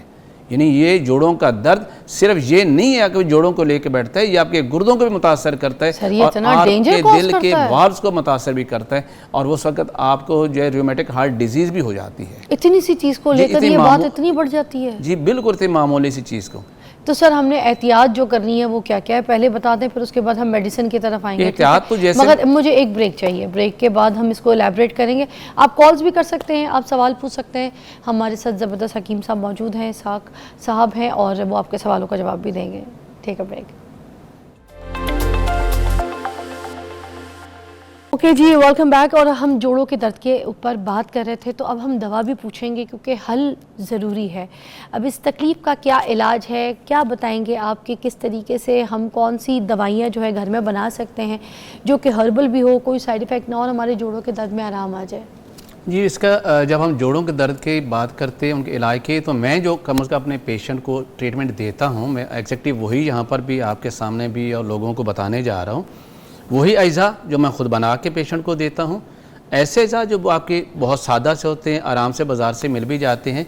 इसके लिए हमें 3 चीज़ों को देखना होता है। पहले तो ये है कि जितने भी जोड़ों के मरीज़ होते हैं, मैंने देखा उसमें 90% लोग जो होते हैं वो कब्ज़ के मरीज़ होते हैं।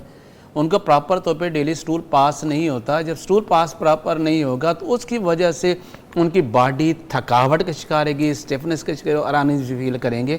तो जोड़ों के दर्द के मरीज़ को सबसे तो पहले मैं कहता हूँ कि रात को सोते हुए वो आधा कप नीम गर्म दूध के अंदर 1 चम्मच यानी 5 ml आपने ये जो इसमें आपने कैस्ट्रॉइल है वो आपने लाजमी पीना है, ताकि सुबह के टाइम आपका स्टूल प्रॉपर तौर पे पास हो और जितने वेस्टेज हैं वो आपके मैक्सिमम डेली दूध के हो अंदर? जाए।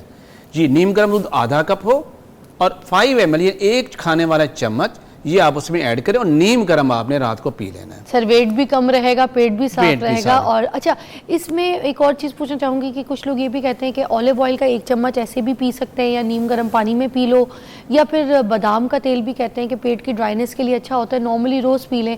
बादाम का तेल तो स्किन के लिए भी अच्छा होता है। क्या इस तरह से 1 चम्मच अगर पानी में, दूध में पी लें ठीक है? इसके अंदर ये क्वालिटी है कि ये खुद एंटी इन्फ्लेमेटरी भी है, ये जोड़ों के दर्द के मरीजों के लिए बहुत ही कमाल का है। अच्छा, कैस्टर ऑयल कैस्ट्रॉइल नेचुरल है, हाँ, आपको पता है कि इसका कोई और ऐसी इसके चीज़- निस्बतन ऑलिव और बादाम का तेल जो वो है भी लेना चाहिए तो आप ले सकते हैं, बट मैं ये इतना 30 साल से पेशेंट को जो रिकमेंड रिसर्च करता है हूँ, वो मेरे कैस्टर रिसर्च ऑयल है की इसके ऊपर, वो इसके है कि राहत को मैंने लाजमी इस पेशेंट को देना है ताकि उसकी अंतड़ियाँ और बिल्कुल साफ रहें। अच्छा, अब ये कब तक इस्तेमाल करना है? कोई एक टाइम पीरियड होता है अगर किसी को ये इशू चल रहा है, ठीक है, कब्ज का, और वो ठीक हो जाता है, सपोज आप 2 महीना 1.5 महीना, तो क्या उसके बाद ये रोक दे अमल या फिर करता रहे ये एक लाइफ चीज़ तो टाइम? मैं आपको इसके बारे में ये अर्ज कर दूं कि जब भी कोई शख्स जोड़ों के दर्द का शिकार हुआ और वो मेडिकल टैबलेट पे चला गया, तो जब तक वो मर के कब्र की दीवार को नहीं छू लेता उसकी वो मेडिसिन बंद नहीं होती, हाय हाय। और उसे सारी, और एक दिन भी उसने बंद किया, अगले दिन बेचारा 4 पैसे उठ नहीं सका। हाय हाय। जबकि हर्बल के अंदर ये है, आपने 2 से 3 माह इसे प्रॉपर यूज कर लें, सारी जिंदगी के लिए आप ठीक हो जाते हैं, क्योंकि हम उसकी रूट काज का इलाज कर रहे होते हैं। वाह, ठीक है, तो इसलिए जब आप देखें आप बिल्कुल जोड़ों का दर्द ठीक हो गया, तो फिर आप उसको लेने की जरूरत नहीं है। ठीक है। अब इसके लिए जो खाने के लिए मैं दवाई देता हूँ वो 6 अज्जा पे मौजूद शामिल होती है, और उसमें पहली चीज़ ये है कि ये है सुंड, जिससे हम जिंजर कहते हैं। इसके अंदर जिंजरोल होता है, इसका एक्टिव एल्कलाइड जो है, और यूँ समझिए ये खुश्क अदरक है। ये आप पंसारी से आराम से मिल सौंठ, जाएगी, बिल्कुल। सौंठ और या खुश्क अदरक, आप इसे जिंजर भी कहते हैं आप। सेकंड ये इसके अंदर जो शामिल है वो है असगंध नागौरी। ये असगंध क्या है? ये एक पौधे की जड़ है जिसे अक्सन कहते हैं, और ये नागौर, इंडिया के इलाके नागौर में जो अक्सन पैदा हो रहा है वो सबसे ज़्यादा उसके अंदर इफेक्टिव एंटी इन्फ्लेमेटरी भी है और एंटी रिमेटाइज भी है। अच्छा, ये इसके अंदर ये क्वालिटी है कि ये लेने से आपके जोड़ों का दर्द जो है वो उसको अफाका और बेहतरीन होता है। अच्छा। नहीं, अब ये जो आप फार्मूला बता रहे हैं, एक तो आपने सूंड बता जी, दी, दूसरा मैंने असगंध नागौरी बताया, ये दो चीजें हो और गई। तीसरी चीज हमारे पास है सरंजान शीरी। ये सरंजान की दो किस्में, एक सरंजान तल्ख होते हैं, दूसरा सरंजान शीरी होता है। और आप देखेंगे सरंजान की जो अगर शक्ल भी देखें तो बिल्कुल आपके घुटने की शक्ल की बिल्कुल नजर आ रही है। रब ने बनाया ही इसी इसकी ये कॉल्चिकम को कि ये जोड़ों के दर्द का बेहतरीन इलाज है। वाह, ये तीसरी चीज आपने ये लेनी है सरंजान शीरी, अच्छा, तलख नहीं लेनी। चौथी चीज आप इसमें लेंगे काली मिर्च, हर घर के अंदर मौजूद होती है। पांचवी काली चीज, मिर्च क्या काम करेगी? जी जी, काली मिर्च आपके हाजमे के अमल को बेहतर करती है। तो उससे जोड़ों का दर्द का क्या ताल्लुक? जब तक हम अगर तिब्बकी ज़बान में कि यूरिक एसिड क्या है, तो हम कहते हैं ये कच्ची ख़िज़ा है, अनडाइजेस्टेड फूड है जो आपके ब्लड में शामिल हो चुकी है। ओए होए होए, अच्छा। जब तक आप मैदे की सलाह नहीं कर लेते, हाँ।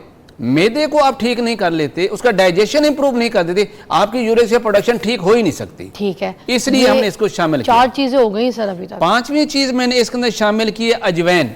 अच्छा, ये भी आपका डाइजेशन सिस्टम को बेहतर करती है, और आपको पता भी है हाजमा, हाजमे को ब्लॉटिंग, बहुत सारी बेहतर चीजें करती है। ठीक कर यानी देती है। जोड़ों के दर्द में जहां पर हम एंटी इन्फ्लेमेटरी जो रेमेडीज दे रहे हैं, वहां पर हम डाइजेस्टिव सिस्टम को इंप्रूव करने की मेडिसिन भी इसमें शामिल करेंगे। ओके, ठीक है। और लास्ट इसके अंदर जो चीज आ रही है दैट इज द भखड़ा। पकड़ा, इसे ट्रेबुलस इंडिका कहते हैं, और ये कांटेदार होता है, ये पंसारी से मिल जाता है।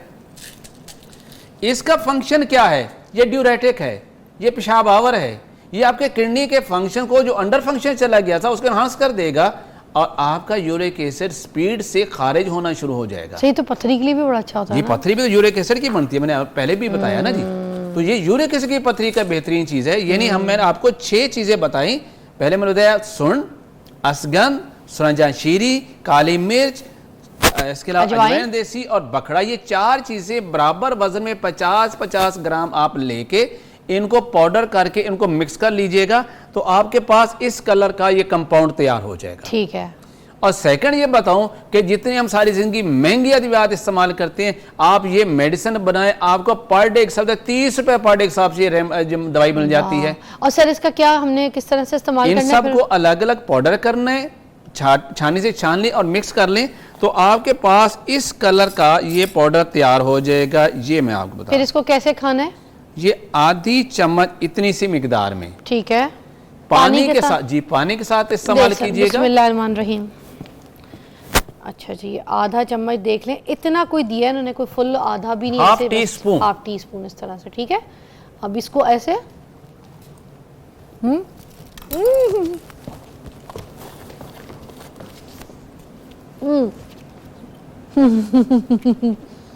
ये आपको जिंजर का टेस्ट इसमें ज्यादा आ रहा है। जिंजर और काली मिर्च।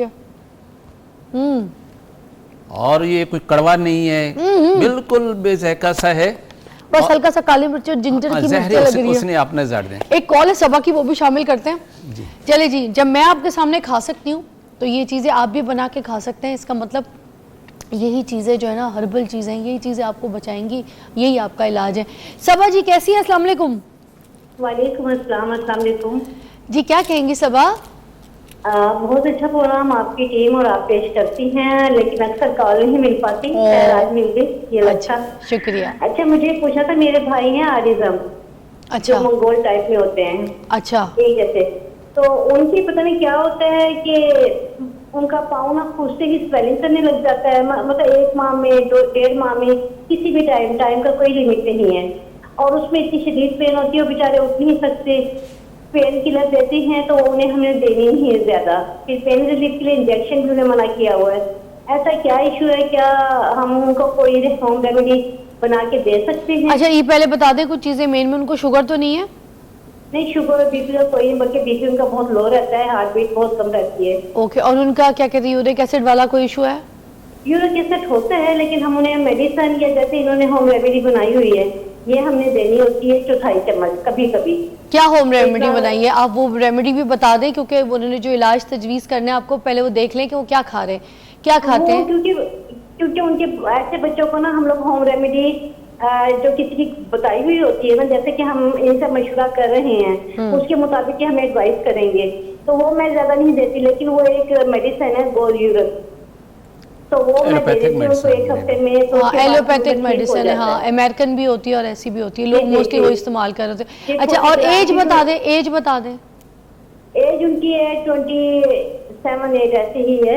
अच्छा। और दूसरा मुझे ये पूछना था कि क्या इनका कोई ऐसा पेज है जहाँ पर हम सोशल मीडिया पर इनसे अपनी रहनुमाई ले सके? आप सोशल मीडिया पे जी हैं? बिल्कुल, हकीम इसहाक सुल्तान के नाम पे मेरा यूट्यूब चैनल है और 50,000 प्लस मेरे फॉलोअर्स हैं। आप मुझे वहाँ से आपके नंबर्स लिखे हुए उसके ऊपर? जी बिल्कुल, मेरे नंबर से नाम लिखिए हकीम इसहाक सुल्तान, मेरा यूट्यूब चैनल आपके सामने आ जाएगा। ठीक है, आप उनसे रहनुमाई ले लीजिए।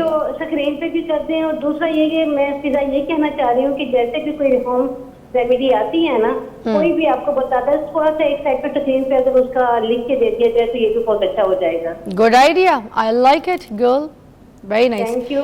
अच्छा नहीं बात उनकी सही है। अच्छा और दूसरा हम कब ये कोशिश करेंगे कि कोशिश नहीं हम करेंगे, अली राना जी सुन रहे हैं आप पीसीआर में?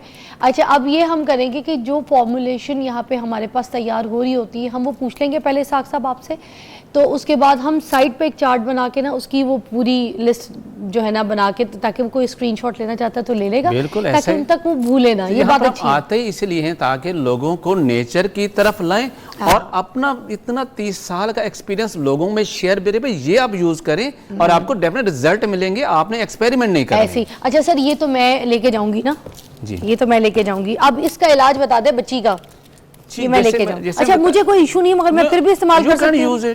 ओके बस अब आप बच्ची का इलाज बताएं। तो यही अज़ा जो मैंने आपको बताए हैं, ये all type of the arthritis किसी भी तरह का क्यों ना हो, लेकिन एटलीस्ट आप ये कीजिए, उनके टेस्ट जरूर करवाइए, सीरम कैल्शियम लेवल चेक करवाइए, serum uric acid level check करवाइए, और फर्दर अगर चेक करवाना चाहते हैं तो उस जॉइंट के अंदर जो सैनिवल फ्लूइड है उसको लैब में भेजिएगा, डॉक्टर जो है वो वहाँ पे पैथोलॉजिस्ट, और उसमें चेक करवाएगा क्या इसके अंदर जो है वो कोई क्रिस्टल ऐसे तो नहीं आ रहे यूरिक एसिड के जिसकी वजह से ये प्रॉब्लम हो रही है। जब ये कंफर्म हो जाए कि ये यूरिक एसिड की वजह से है तो ये रेमेडी दीजिएगा, 1 माह के अंदर 50% ये ठीक हो जाएंगे। 1 माह के अंदर? जी बिल्कुल। अब देखो दूसरी तरफ सारी जिंदगी खाना है उन्होंने, फिर आफ्टर इफेक्ट्स होने हैं उसके, रिजल्ट तो आपको उसको 3 डोजों से ही मिलना शुरू हो जाएगा, रिलीफ होना शुरू हो जाएगी। अगर आप इसे जड़ से खत्म करना चाहते हैं, पूरे सिस्टम को ठीक करना चाहते हैं, किडनी की एक्सक्रीटरी सिस्टम को ठीक करना चाहते हैं, आपका डाइजेस्टिव सिस्टम को ठीक करना चाहते हैं, यूरिक एसिड की फॉर्मेशन को कंट्रोल करना चाहते हैं, तो कम से कम आपको 1 माह जरूर देना पड़ेगा। भाई ये एक छोटी सी इस तरह की जो फकी आपने बनाई है जिसमें 1 2 3 4 5 6 अज्जा इस्तेमाल करके बस हम मिकदार लेने 50-50 ग्राम और उसको पीस लेना है, ठीक है। सोशल मीडिया पर रील अवेलेबल होगी जोड़ों के दर्द के लिए। तो ये आपने जब भी सफ़ूफ पाउडर इस तरह से पीस लेना है, आधा चाय का चम्मच आपने रोज इसको भागना है, एक टाइम और रात को भी ना 2 टाइम आपने आधा चाय का चम्मच जो है वो लेना है, ठीक है।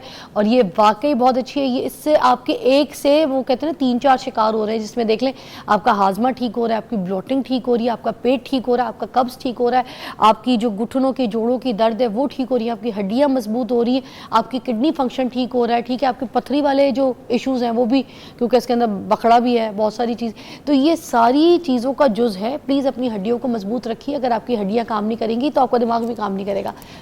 ब्रेक लीजिए।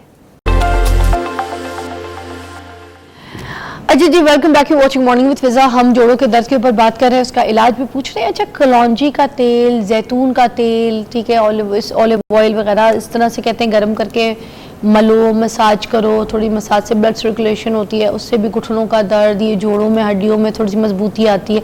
छोटे छोटे बच्चों को भी मालिश करते हैं ना हम लोग तेल को गर्म करके, तो हड्डियां मजबूत होती हैं कहते हैं। ये क्या बात हकीकत है, सच्ची है? बिल्कुल ऐसा ही है कि दरअसल पहले हमने बताया कि ये सर्दी खुश्की से ये मर्ज होते हैं, गर्म तर मिजाज इसके जिन चीज़ों का इलाज करेंगे वो क्या करेगा, इसको टेंडरनेस को ख़त्म करेगा, इन्फ्लेमेशन को ख़त्म करेगा, रेडनेस को ख़त्म करेगा।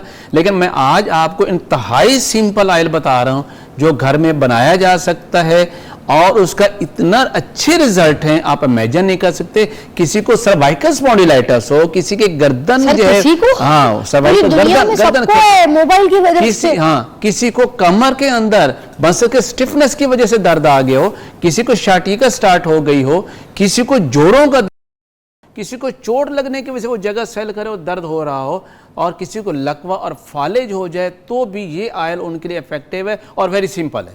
अच्छा, कौन बनाना सा तेल है? Very easy. कौन सा तेल है? सबसे पहले तो आपने लेना है ये सरसों का तेल, हर घर में मौजूद होता है। हाँ। आपने 250 ml ये ले लिया। अच्छा। किसी बर्तन में आपने डालना है और इसको खूब गर्म करना है। जब ये गर्म हो जाए, हाँ एक चीज़ है, जब भी ऑयल को बनाना है छत पे बनाना है, क्योंकि इसके जो अंदर में एक एक्टिव इंग्रेडिएंट डाल रहा हूँ, अब ज़ाहिर है कि जब उसमें डालेंगे तो थोड़ा सा स्मोक उठेगा और वो स्मोक भर किचन में ठीक नहीं रहेगा। हाँ। आप इसे ओपन जगह पे बना लीजिएगा। सरसों का तेल भी जब काढ़े तो हाँ बाहर, तो आपने 250 ml किसी बर्तन में डाल करें, जब ये खूब गर्म हो जाए, लोहे की कढ़ाई में तो नहीं लोहे की कढ़ाई में कर ले, वेल एंड गुड। ठीक है, उसके अंदर आप जो चीज़ डालनी है वो है ये रतन जोत, यानी 250 ml आपने तेल लिया और उसके अंदर ये रतन जो होता है, ये जमीन के अंदर एक पौधा है जिन्हें उसकी जड़ है, या इसने आपने इसे चूरा कर इसमें डाल देना, उसमें ढक्कन दे देना, चूल्हा बंद कर देना। आपने नहीं समझ आया? पहले तेल को गरम किया, जब वो कड़कड़ाने लगा चूल्हा बंद कर दिया, और ये आपने इस तरह तोड़ के, यानी इसके बरक अलग अलग ये बन रहे हैं, इजी है। आपने पहले तोड़ के रखे, उसके अंदर डाल के हिलाना है और ढक्कन दे देना है बस। आप देखेंगे कि थोड़ी देर में, ये 10 से 15 मिनट जब वो ठंडा हो जाएगा, आपने इसको जो है स्ट्रेनर से स्ट्रेन कर लेना है। अच्छा। ताकि ये सारी साइड पे चली जाए, जो ऑयल है आपके पास वो मिल जाए। ठीक है। जब वो ऑयल मिल जाए तो आप इसके अंदर ये एक आपके पास मिलता है विंटर ग्रीन ऑयल, ये एक लकड़ी का ऑयल है जो केमिस्ट से आपको मिल जाएगा। Winter green oil, winter green oil, ये हर्बल ऑयल है, याद रखिए। ये बहुत जल्दी पेनिट्रेट हो जाता है आपके स्किन के अंदर, इमीडिएट इन्फ्लेमेशन को खत्म कर देता है, जोड़ों की स्टिफनेस को खत्म करता है, तो पेन तो खुद ब खुद रिलीफ हो जाएगा। वाह। ये आपने, मैंने बताया, ये आपने लिया 250 ml, ये आपने उसके बाद ली यहाँ पर, ये आपने लिए है 50 ग्राम। ठीक है, ये रेशो याद रखिए। जब ये ऑयल आपने तैयार कर लिया, एंड पे आपने 5 ml ये विंटर ग्रीन ऑयल उसमें ऐड कर देना है। ठंडा तो नहीं करना तेल को? पहले वो ठंडा ऑलरेडी हो चुका था, जब स्ट्रेन किया तो ठंडा था। ओके, उसके बाद डालना है जी, उसके बाद आपने इसमें डालना है और फिर किसी शीशी में डाल के रख लीजिए, तो आपके पास इस कलर का ऑयल तैयार हो जाएगा। ओके, ये लाल हो गया सर? क्योंकि ये रत्न जो है, जब ये खुद भी देखें डार्क रेड कलर की है, जब ऑयल में जाती है तो इसको ऑयल को बिल्कुल इस ये रेडिश कलर कर देती है। अच्छा, तो ये आपने क्या करना है कि दिन में 1 दफा या 2 दफा हल्के हाथों से मसाज कीजिए, उसके ऊपर रुई रखिए और कपड़े से उसको बांध दीजिए, तो आप देखेंगे सिर्फ 10 मिनट के अंदर चीखता चिल्लाता मरीज हंसी खुशी बैठा होगा कि मुझे आराम आ गया है। इसलिए जो चीज हमने खाने देनी है, लगाएंगे भी साथ, तो आपको बहुत जल्दी से रिलीफ मिल जाएगा और ये पक्का इलाज हो जाएगा। किसी को चोट लग गई तो भी आप ये लगाइए। अब जैसे वो मोहतरमा में अब निकाल करके बता रही है, मेरे भाई के पाँव के अंदर ये प्रॉब्लम है, खाने की दवाई के साथ आप ये भी एप्लीकेशन कीजिए। पाँव सूज जाए लोगों के शुगर की वजह से भी वो भी इशू होता है, वो अच्छा उसके लिए नहीं है, वो अलग है। जहाँ पर पेन है, इन्फ्लेमेशन है चोट की वजह से, या जिनकी हड्डी टूट गई, उसके बाद हड्डी जुड़ भी गई, दर्द नहीं जा रहा, किसी को चोट लग गई है तो भी आप ये लगाइए। अब जैसे वो मोहतरमा में अब निकाल करके बता रही है, मेरे भाई के पाँव के अंदर ये प्रॉब्लम है, खाने की दवाई के साथ आप ये भी लोकल एप्लीकेशन दीजिए। पाँव सूज जाते हैं लोगों के शुगर की वजह से भी, वो भी एक अलग इशू होता है, वो अच्छा उसके लिए नहीं है, वो एक अलग इशू। जहाँ पर पेन है, इन्फ्लेमेशन है चोट की वजह से, या जिनकी हड्डी टूट गई, उसके बाद वो हड्डी जुड़ भी गई लेकिन दर्द नहीं जा रहा, तो आप ये उस पर अप्लाई कीजिए। अच्छा, वो दर्द भी खत्म हो जाएगा। अच्छा अच्छा अच्छा अच्छा अच्छा, चोट लग गई और जगह सेल कर गई चोट की वजह से, ये अप्लाई कीजिए। मैंने एक पेशेंट को ये ऑयल दिया है, एक बच्चा मेरे पास, वो फुट ड्रॉपिंग थी, यानी उसका पाँव ऐसे था वो उठा नहीं सकता था ऊपर, ऐसे ड्रॉप कर जाए, सिर्फ लोकली तौर पे ये इस्तेमाल करवाया, उसकी फुट ड्रॉपिंग ठीक हो गई, यानी पाँव का फालिज ठीक हो गया। वाह, यानी इतनी कमाल की ये चीज़ है। और ये आप लोगों के लिए है, ये ताकि आप लोग सेहतमंद जिंदगी गुजारें। सर अब एक चीज हमारे पास एक लोग मैं कुछ और भी बोल दूं, कुछ बच्चे जिनके कोई हाथ या पाँव ऐसे फालिज की वजह से पैदाइशी कोई मसले होते हैं वो भी लगा सकते हैं? बिल्कुल ये लगा दें कि ये इसके स्टिफनेस को खत्म कर देगा, ये स्वेलिंग को खत्म कर देगा और उसकी मोबिलिटी को बेहतर कर देगा। उसकी थेरेपी में हम इस ऑयल की मसाज को डाल ऑयल की मसाज करें और इमीडिएट रिजल्ट लीजिए। ओह वाह, सुने बहुत आसान और बहुत अच्छा नुस्खा है ये। जस्ट 3 अज्जा का मजबूआ, एक ऑयल, दूसरी रतन जोत और तीसरा विंटरग्रीन ऑयल। और बनाने का प्रोसेस मैंने आपको बता दिया, बहुत आसान है, बहुत अब आसान। इसके बाद हमारे पास कुछ पेशेंट ऐसे भी आते हैं, यूरिक एसिड भी नॉर्मल, कैल्शियम भी नॉर्मल, कोई और प्रॉब्लम भी नहीं है, किडनी में से ही कम करे, अगेन उनको जोड़ों का दर्द हो रहा है, खासतौर पे घुटनों का दर्द, कमर का दर्द, पाँव के यानी एड़ियों का दर्द। ये वो कौन से लोग होते हैं? ये मोटे लोग होते हैं अच्छा, जिनका उनका अपना वेट ही उनके इतना बोझ होता है कि उनके घुटनों की जो दरमिया है उनमें पेन करना शुरू कर देता है। हाँ, उनके तो जिस्म में आप तकलीफ इसके है। इलाज जोड़ों के दर्द के मुताबिक मत कीजिएगा, हाँ ये गलत करेंगे आप। अच्छा, तो फिर करें क्या? ऐसे लोगों को वेट कम करने की दवाई हम देते हैं।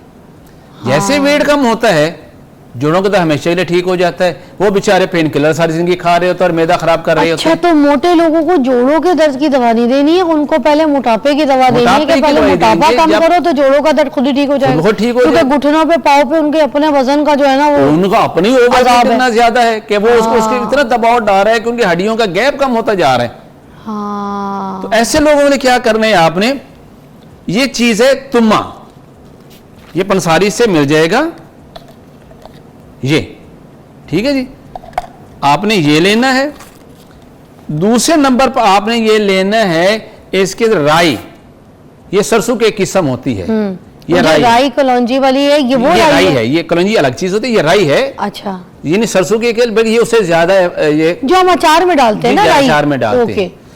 यानी तुम्मा, राई और तीसरी चीज ये गंधक आंवला सार है। ओके, ये हमें और तीनों चीजें बराबर वजन में लेके इनको ग्राइंड कर लीजिएगा और ग्राइंड करने के बाद मिक्स करेंगे तो आपके पास इस कलर का पाउडर तैयार हो जाएगा। सर ये मगर पीला तो नहीं है? ये इसके अंदर जब मिक्स हो बाकी दो चीजें जब ऐड करेंगे तो आप देखिए कि वो सिर्फ आपने वो येलो गंधक वो जो गंधक है वो कम इस्तेमाल किए क्या? बराबर वजन में है, लेकिन बाकी चीजें भी तो उस तरह की हैं।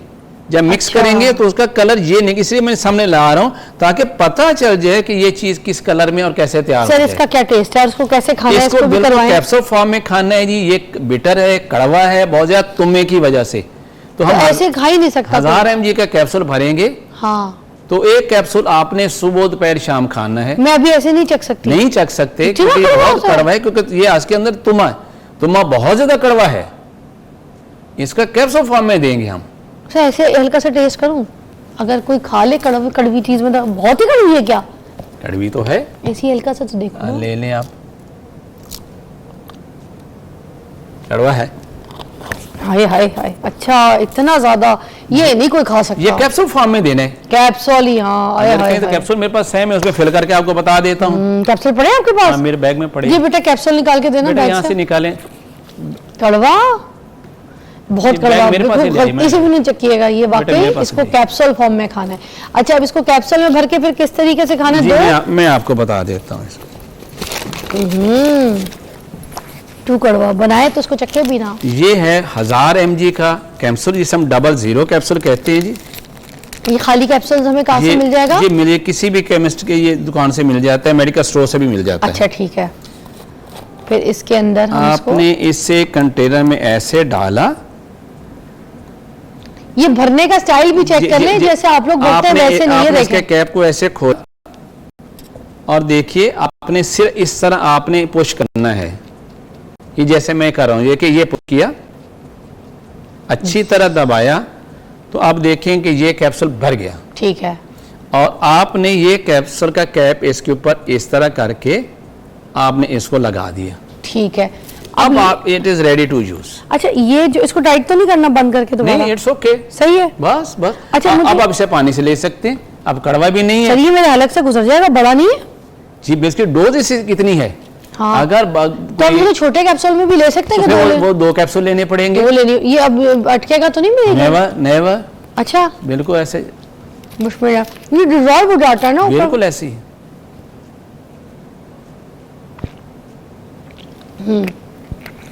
इजीली इनटेक है, ले सकते हैं। अच्छा, अब जिनके जैसे पास कैप्सूल ना हो वो इसकी टैबलेट बना लें, इसको अब थोड़ा सा गीला के गोल गोल टैबलेट बना लें इसकी। अच्छा, मैं तो मोटी नहीं हूँ मगर मैंने फिर भी एक खा लिया, को इसका इसका साइड कोई इफेक्ट आफ्टर तो कुछ इफेक्ट नहीं नहीं है, है। लेकिन क्या होगा ये दिन में यानी उनका स्टूल के रास्ते सारा इनका जो वो एक तो प्रॉपर कर देगा, और जितनी भी चर्बी है उनकी 3 से 4 हफ्ते के अंदर बिल्कुल कम कर देगा। यानी जो मोटे लोग हैं वो भी इस्तेमाल कर सकते हैं, और जो मोटापे की वजह से जिनको जोड़ों को दर्द उनके तो फिर ये अक्सर दवा है। वाह, और वो जो इन्फ्लेमेशन हो गई बेसिकली ये दवा जो है वेट लॉस के लिए है, इससे जोड़ों का कोई ताल्लुक नहीं, लेकिन इसकी वजह से जोड़ों का दर्द तो होता है। इसकी वजह से जोड़ों का दर्द जो है वो ठीक हो जाएगा, मगर है weight loss medicine. Weight loss तो नाज़रीन, आज हम बात तो जो कर रहे थे जोड़ों के ऊपर कर रहे थे, मगर आपको एक टिप ये भी मिल गई कि वेट लॉस के लिए कितनी अच्छी मेडिसिन है, और जोड़ों के दर्द जो है ना उसकी वजूहात मोटापा भी बनता है। तो अगर आप मोटापे को भी ठीक करेंगे, अपनी ओबेसिटी को भी ठीक करेंगे, तो उसके साथ साथ आपका जोड़ों का दर्द भी जो है ना खुद ब खुद ठीक हो जाएगा। आपको जोड़ों के दर्द की मेडिसिन लेनी नहीं पड़ेगी। सर, बहुत अच्छा आपने शो दिया, जितनी अच्छी चीज़ें बताई हैं, कारआमद है, इस्तेमाल करने वाली हैं, और वो चीज़ें जो मैंने खुद भी आपके सामने इस्तेमाल की है, तो जब मैं खा सकती हूँ, मैं चीज़ें कर रही हूँ, तो उसका मतलब है आप भी कर सकते हैं। सारी सेफ हैं, हर्बल है, आपको फ़ायदा देंगी, कहीं से नुकसान नहीं देंगी। अपना ख्याल रखिए, अपने जोड़ों को मजबूत कीजिए। हम मिलते हैं एक ब्रेक के बाद।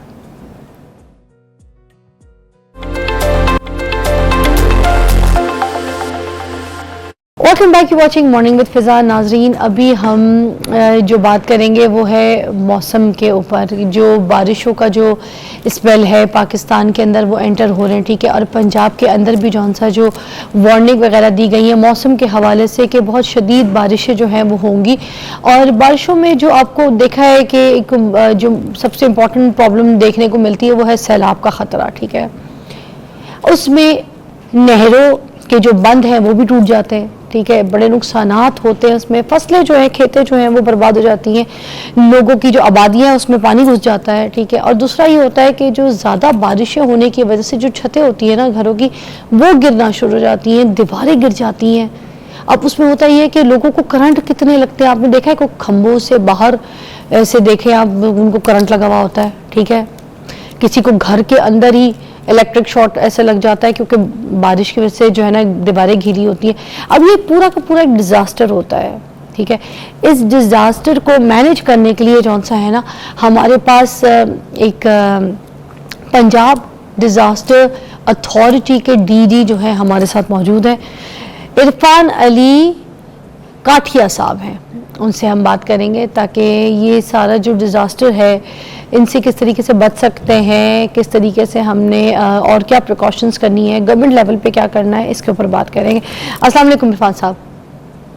जी वालेकुम अस्सलाम, thank you very much. Irfan साहब, तो सबसे पहले यही बताइएगा कि ये जो PDM है ये बेसिकली इस वक्त क्या हिफाजती इक़दामात कर रहा है इस डिज़ास्टर से निपटने के लिए? जी थैंक यू वेरी मच। बिस्मिल्लाहिर्रहमानिर्रहीम। Provincial disaster management authority Punjab, through out Punjab जो भी कोई डिज़ास्टर्स हमारे मैप्ड हैं उनकी प्लानिंग, उसमें रेस्क्यू रिलीफ उसको इंश्योर करने का इरादा है और अदारा है। और इसमें आप जो मेनली अभी इस वक्त का देखें तो इस वक्त हमारा मेन फोकस है जो करंट मॉनसून है और आगे कोई पॉसिबल सैलाब का ख़तरा। तो अगर हम ओवरऑल वेदर प्रोजेक्शंस की बात करें तो इस साल 20 से 25% अबव नॉर्मल रेनफॉल प्रेडिक्टेड है फॉर द होल कंट्री। और अगर पंजाब पे हम आए तो पंजाब का 16 से 20% अबव नॉर्मल रेनफॉल ये इस साल की प्रोजेक्शंस है। लेकिन इसमें एक जो ज़्यादा अहम बात है वो ये कि ये जो अबव नॉर्मल रेनफॉल पंजाब के लिए प्रेडिक्टेड है इसका भी ज़्यादा फोकस होगा north eastern region of Punjab, जिसमें Gujrat division, Gujranwala division, Lahore division up to काड़ा एंड फैसलाबाद, ये एक बेल्ट बनती है। तो इस जमन में जो मेन हमारा इस वक्त कंसर्न है वो यही है कि हम अर्बन फ्लडिंग का जो चैलेंज कोई पॉसिबल हो सकता है तो हम उस अर्बन फ्लडिंग के चैलेंज से बचें। और साथ ही साथ जी आपको मेरी आवाज आ रही है जी, अर्बन फ्लडिंग के चैलेंज से बचें। और दूसरा इसके साथ साथ हमारा जो रिवराइन फ्लडिंग है उसकी हम पूरी अपनी तैयारी कंप्लीट रखें। तो अल्हम्दुलिल्लाह बाय नाउ जो कोई रिवराइन फ्लडिंग की कोई ऐसी सूरत हाल नहीं है। अच्छा, इस तैयारी में सॉरी टू कट, इस तैयारी में होता क्या क्या है? फॉर एग्जांपल अगर लोग कहीं सैलाब आ गया है और या फिर कहीं पे कोई ऐसी छतें गिर गई हैं, तो आप किस तरीके से लोगों को रेस्क्यू करते हैं? क्या तरीक़ाकार होता है? कि आपके पास अपनी कोई ऐसी एम्बुलेंसेस वगैरह चीज़ें सर्विसेज होती हैं क्या कि आप इनको रेस्क्यू कर सकें, या फिर रेस्क्यू वालों को आप अलग से कोई टीम हायर करके उनको यूज़ करते हैं? जी, इसमें PDMA Punjab is an umbrella organisation जिसके जो लोअर टेंटिकल्स हैं, जो फील्ड फॉर्मेशंस हैं, वो तमाम डिप्टी कमिश्नर्स, वो एक्स ऑफिशियो ऑफिस होल्डर्स हैं of provincial disaster management authority, और तमाम डिप्टी कमिश्नर्स के पास ऑलरेडी प्री पोजीशन्ड हमारा जितनी भी लॉजिस्टिकल अरेंजमेंट्स हैं, जिसमें अगर हम रिलीफ की बात करें तो टेंट्स, खुराक, हर चीज़ उसको PDMA Punjab through out Punjab ensure करता है। इसके साथ जो रेस्क्यू की एक्टिविटीज़ हैं, वो रेस्क्यू 1112 हमारा जो एज रिस्पॉन्डर, उनको तमाम लॉजिस्टिकल सपोर्ट जो है वो पीडीएमए पंजाब की तरफ से प्रोवाइड की जाती है, और फिर ये दोनों टेक्टिकल्स को मिला के हम अपनी कंप्लीट प्रिपेयर्डनेस को इंश्योर करते हैं। तो मैं अगर इसमें जैसे गुजारिश कर रहा था कि अगर हम रिवराइन की बात करें तो इस वक्त तो अल्हम्दुलिल्लाह जो ओवरऑल डैम्स की सूरत हाल है पंजाब में, अगर हम तरबेला को देखें, मंगला को देखें, तो इनमें अभी सफिशिएंट गुंजाइश मौजूद है कि अगर अपर कैचमेंट्स में बारिशें होती भी हैं तो इंशाल्लाह ताला हमारी अभी तक इन डैम्स की और रिजर्वायर्स की भरने की गुंजाइश की वजह से कोई बहुत बड़े फ्लोज जनरेट नहीं होंगे। लेकिन हमारा जो मेन चैलेंज है, और कल आशूर पे भी पीडीएमए पंजाब ने जिस तरीके से तमाम डिस्ट्रिक्ट एडमिनिस्ट्रेशंस को चीफ मिनिस्टर पंजाब की हदायत की रोशनी में अलर्ट किया हुआ था कि बारिशें अब आगे, ये जो करंट स्पेल है इसने 10 से 11 जुलाई तक इसी तरीके से कंटिन्यू रहना है, और इसमें अर्बन सेंटर्स में, नॉर्थ ईस्टर्न रीजन में, इन अजला में बिल्कुल अर्बन सेंटर्स में अर्बन फ्लडिंग का खतरा है। अच्छा, मोस्टली होता यह है कि जो छतें वगैरह घरों की गिर जाती है, जो ये बिल्डिंग कोलैप्स कर जाती है ना, अब इनके लिए हाइड्रोलिक लिफ्टर्स वगैरह होते हैं जो उनको उठाते हैं, क्योंकि ऐसे तो उठाई नहीं जाती छतें वगैरह। अब ये जो लिफ्टिंग की जो सामान, ये चीज़ें, ये सारा कुछ इक्विपमेंट होता है, ये सब कुछ सारा अजला पंजाब में ये चीज़ें मौजूद हैं इनको उठाने के लिए? बिल्कुल, इसमें मेन जो लीड रोल है वो डेफिनेटली रेस्क्यू 1112 का है, और वो जितनी भी बिल्डिंग कोलैप्स से रिलेटेड मशीनरी उनको रिक्वायर्ड थी वो पीडीएमए पंजाब ने ओवर द इयर्स वो प्रोवाइड की हुई है, और अल्हम्दुलिल्लाह in case of any eventuality rescue 1122 बहुत अच्छे तरीके से रिस्पॉन्ड करने के लिए पहले ही पूरे मुल्क में जाना जाता है। और अभी भी जो कोई रिसेंट डिमांड थी इस तरह की कोई इक्विपमेंट की, तो वो सारी प्रोवाइड कर दी है। लेकिन अनफॉर्चुनेट पार्ट, आपने ये बड़ा पर्टिनेंटली हाईलाइट किया कि हमारे पास थोड़ी सी भी आंधी आ जाती है, कोई गरज चमक के साथ बारिश होती है, तो अनफॉर्चुनेटली हमारे पास ये इस तरह के वाकयात जिसमें छतें, दीवारें, और अब जो एक रीसेंट फिनोमेना शामिल हुआ है इसमें, वो सोलर रिलेटेड स्ट्रक्चर्स का जो है वो कोलैप्स, उसकी वजह से जानी और माली नुकसान होता है। और मैं अगर इसमें जानी और माली नुकसान की तफसील भी बताता चलूं, जो 25 जून से हमारा पहला प्री मानसून का जो स्पेल आया और उसके बाद अब वाला, तो अभी तक अब अनफॉर्चुनेटली जो इस वक्त तक नुकसानात हो चुके हैं वो तकरीबन 24 डेथ्स हैं और 76 लोगों की जो वो जख्मी होने की इतलात हैं। लेकिन चीफ मिनिस्टर पंजाब की अगेन हदायत के ऊपर as per the compensation policy तमाम जो इसमें लोग जिनकी कीमती जानों का नुकसान हुआ उनकी जो कॉम्पनसेशन है उसको इंश्योर ऑलरेडी कर लिया गया। अच्छा इरफान साहब, एक ब्रेक लेंगे, दोबारा ज्वाइन करेंगे, यहीं से बात को आगे करेंगे। Take a break.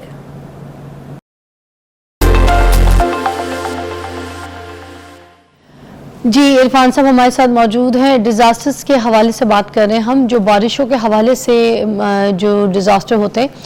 इरफान साहब हमें ये बताइएगा कि अगर किसी का कोई बच्चा गिर गया, नहर में गिर गया, या फिर कोई नाले वगैरह में गिर गया, या फिर किसी बच्चे को करंट लग गया, या कोई भी ऐसा इशू हो गया, अब वो जो फैमिली है लायकीन है वो राब्ता किससे करेंगी? कोई ऐसा नंबर, कोई पीडीएमए का कोई कांटेक्ट नंबर है, या कोई रेस्क्यू वालों को वो फ़ोन करेंगे, किससे राब्ता करेंगे? क्योंकि ये चीज़ें पहले से तैयार होनी चाहिए, ये आवाम को पता होनी चाहिए, रेस्क्यूज नंबर्स जो हैं हमारे पास होने चाहिए।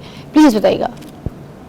ये बिल्कुल पहले से अवाम के इल्म में भी हैं। रेस्क्यू 1122 का नंबर बिल्कुल वो सबके सामने है, और इसी तरह 1129 जो प्रोविंशियल डिजास्टर मैनेजमेंट अथॉरिटी की हॉटलाइन है। मगर बहुत से छोटे शहरों में 1122 नहीं है, वहां पे क्या करेंगे? नहीं है? नहीं मैम, अब ऐसा नहीं है। अब आपने इस साल का अगर बजट का मुशाहिदा किया हो तो पंजाब में तहसील लेवल से लेके अब सब तहसील लेवल तक रेस्क्यू 1122 इसकी दस्तरस वो प्रोविंशियल गवर्नमेंट ने इंश्योर की है। और दूसरा फिर ये है कि हमने थ्रू पंजाब अब जो ही ये मॉनसून स्टार्ट हुआ, इसमें सेक्शन 144 के तहत जितनी भी वाटर बॉडीज हैं उनमें बाकायदा तौर पे ये बैन है कि किसी किस्म की ये नहाने की या पिकनिकिंग की, क्योंकि हमने रिसेंटली ये भी देखा कि किस तरीके से दरियाए सवात में एक सानिया थोड़ी सी गफलत की वजह से वो आ गया। और हमने ये पहले ही इंश्योर किया थ्रू आउट पंजाब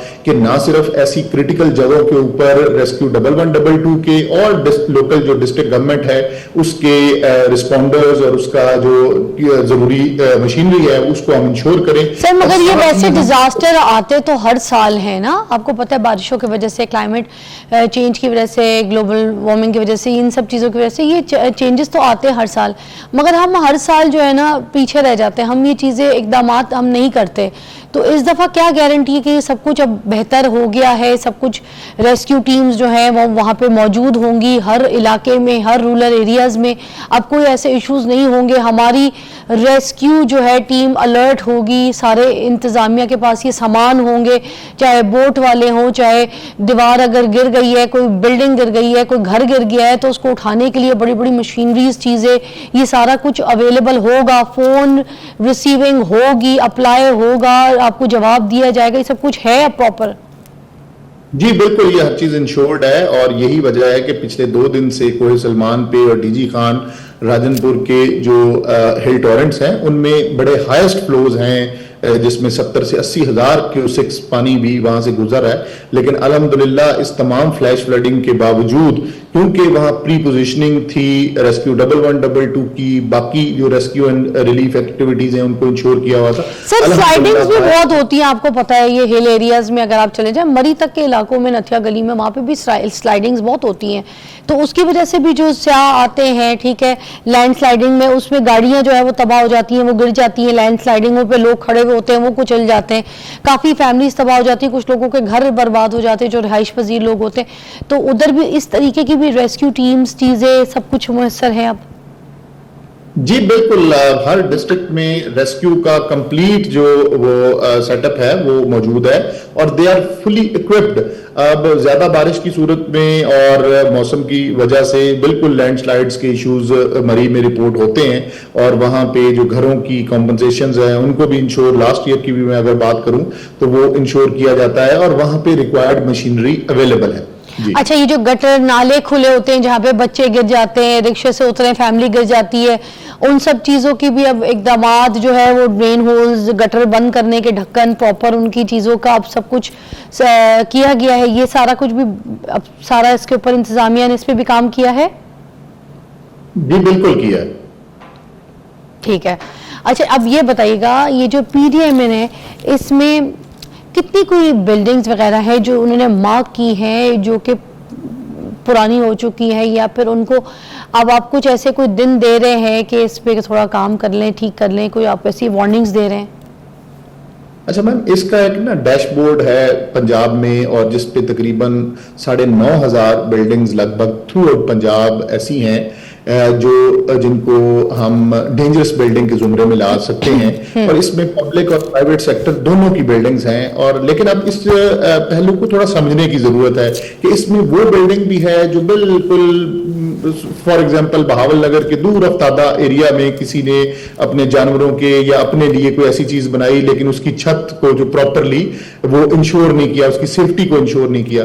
और ये 9,500 से 10,000 जो बिल्डिंग्स हैं जो तो पब्लिक सेक्टर में थी उसमें मोस्टली पे काम गवर्नमेंट ऑफ पंजाब ने वो ऑलरेडी कर लिया।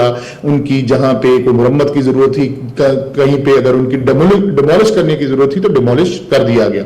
लेकिन अब जो प्राइवेट सेक्टर है इसमें बहुत ज़्यादा एक इकोनॉमिक और सोशल फैक्टर भी है कि लोगों की जो ज़राए आमदन है या लोगों की अपनी फाइनेंशियल पोजीशन की वजह से भी वो शायद इस चीज़ को कॉम्प्रोमाइज़ कर लेते हैं कि जो बाद में खुदा न खास्ता। अब इसके ऊपर दूसरा एक है कि इस पे पीनल एक्शन, अब अगर किसी मतलब किसी की बिल्डिंग ऐसी है कि जो लिवेबल नहीं है, अब उस पे FIRs भी हुई उस पे, लेकिन असल बात तो ये है कि फाइनेंशियली ये लोग साउंड हों ताकि वो अपनी छत को कौन नहीं चाहेगा कि वो अपनी छत को प्रॉपरली स्ट्रेंथन करे, उस छत के नीचे रहे कि जो उसकी जान उसके लिए जानलेवा ना साबित हो। तो ये एक फिनोमेना अपनी जगह है। फिर इसका अब जो एक शॉर्ट टर्म हल है वो यही कि मॉनसून और बरसात के मौसम में ऐसी तमाम बिल्डिंग्स पे जो तमाम अजला में जो लोकल गवर्नमेंट्स हैं वो उनके एहलकारों के थ्रू इन लोगों को ना सिर्फ नोटिस करते हैं, वार्न करते हैं और इवैक्यूएट करवाने की कोशिश करते हैं। बहुत बहुत शुक्रिया इरफान साहब, टाइम खत्म हो चुका है, आपसे काफ़ी इन्फॉर्मेशन मिली, थैंक यू सो मच आपके टाइम का। और नाज़रीन आपसे आखिर में जाते जाते यही कहूँगी कि अपना बहुत ख्याल रखिए।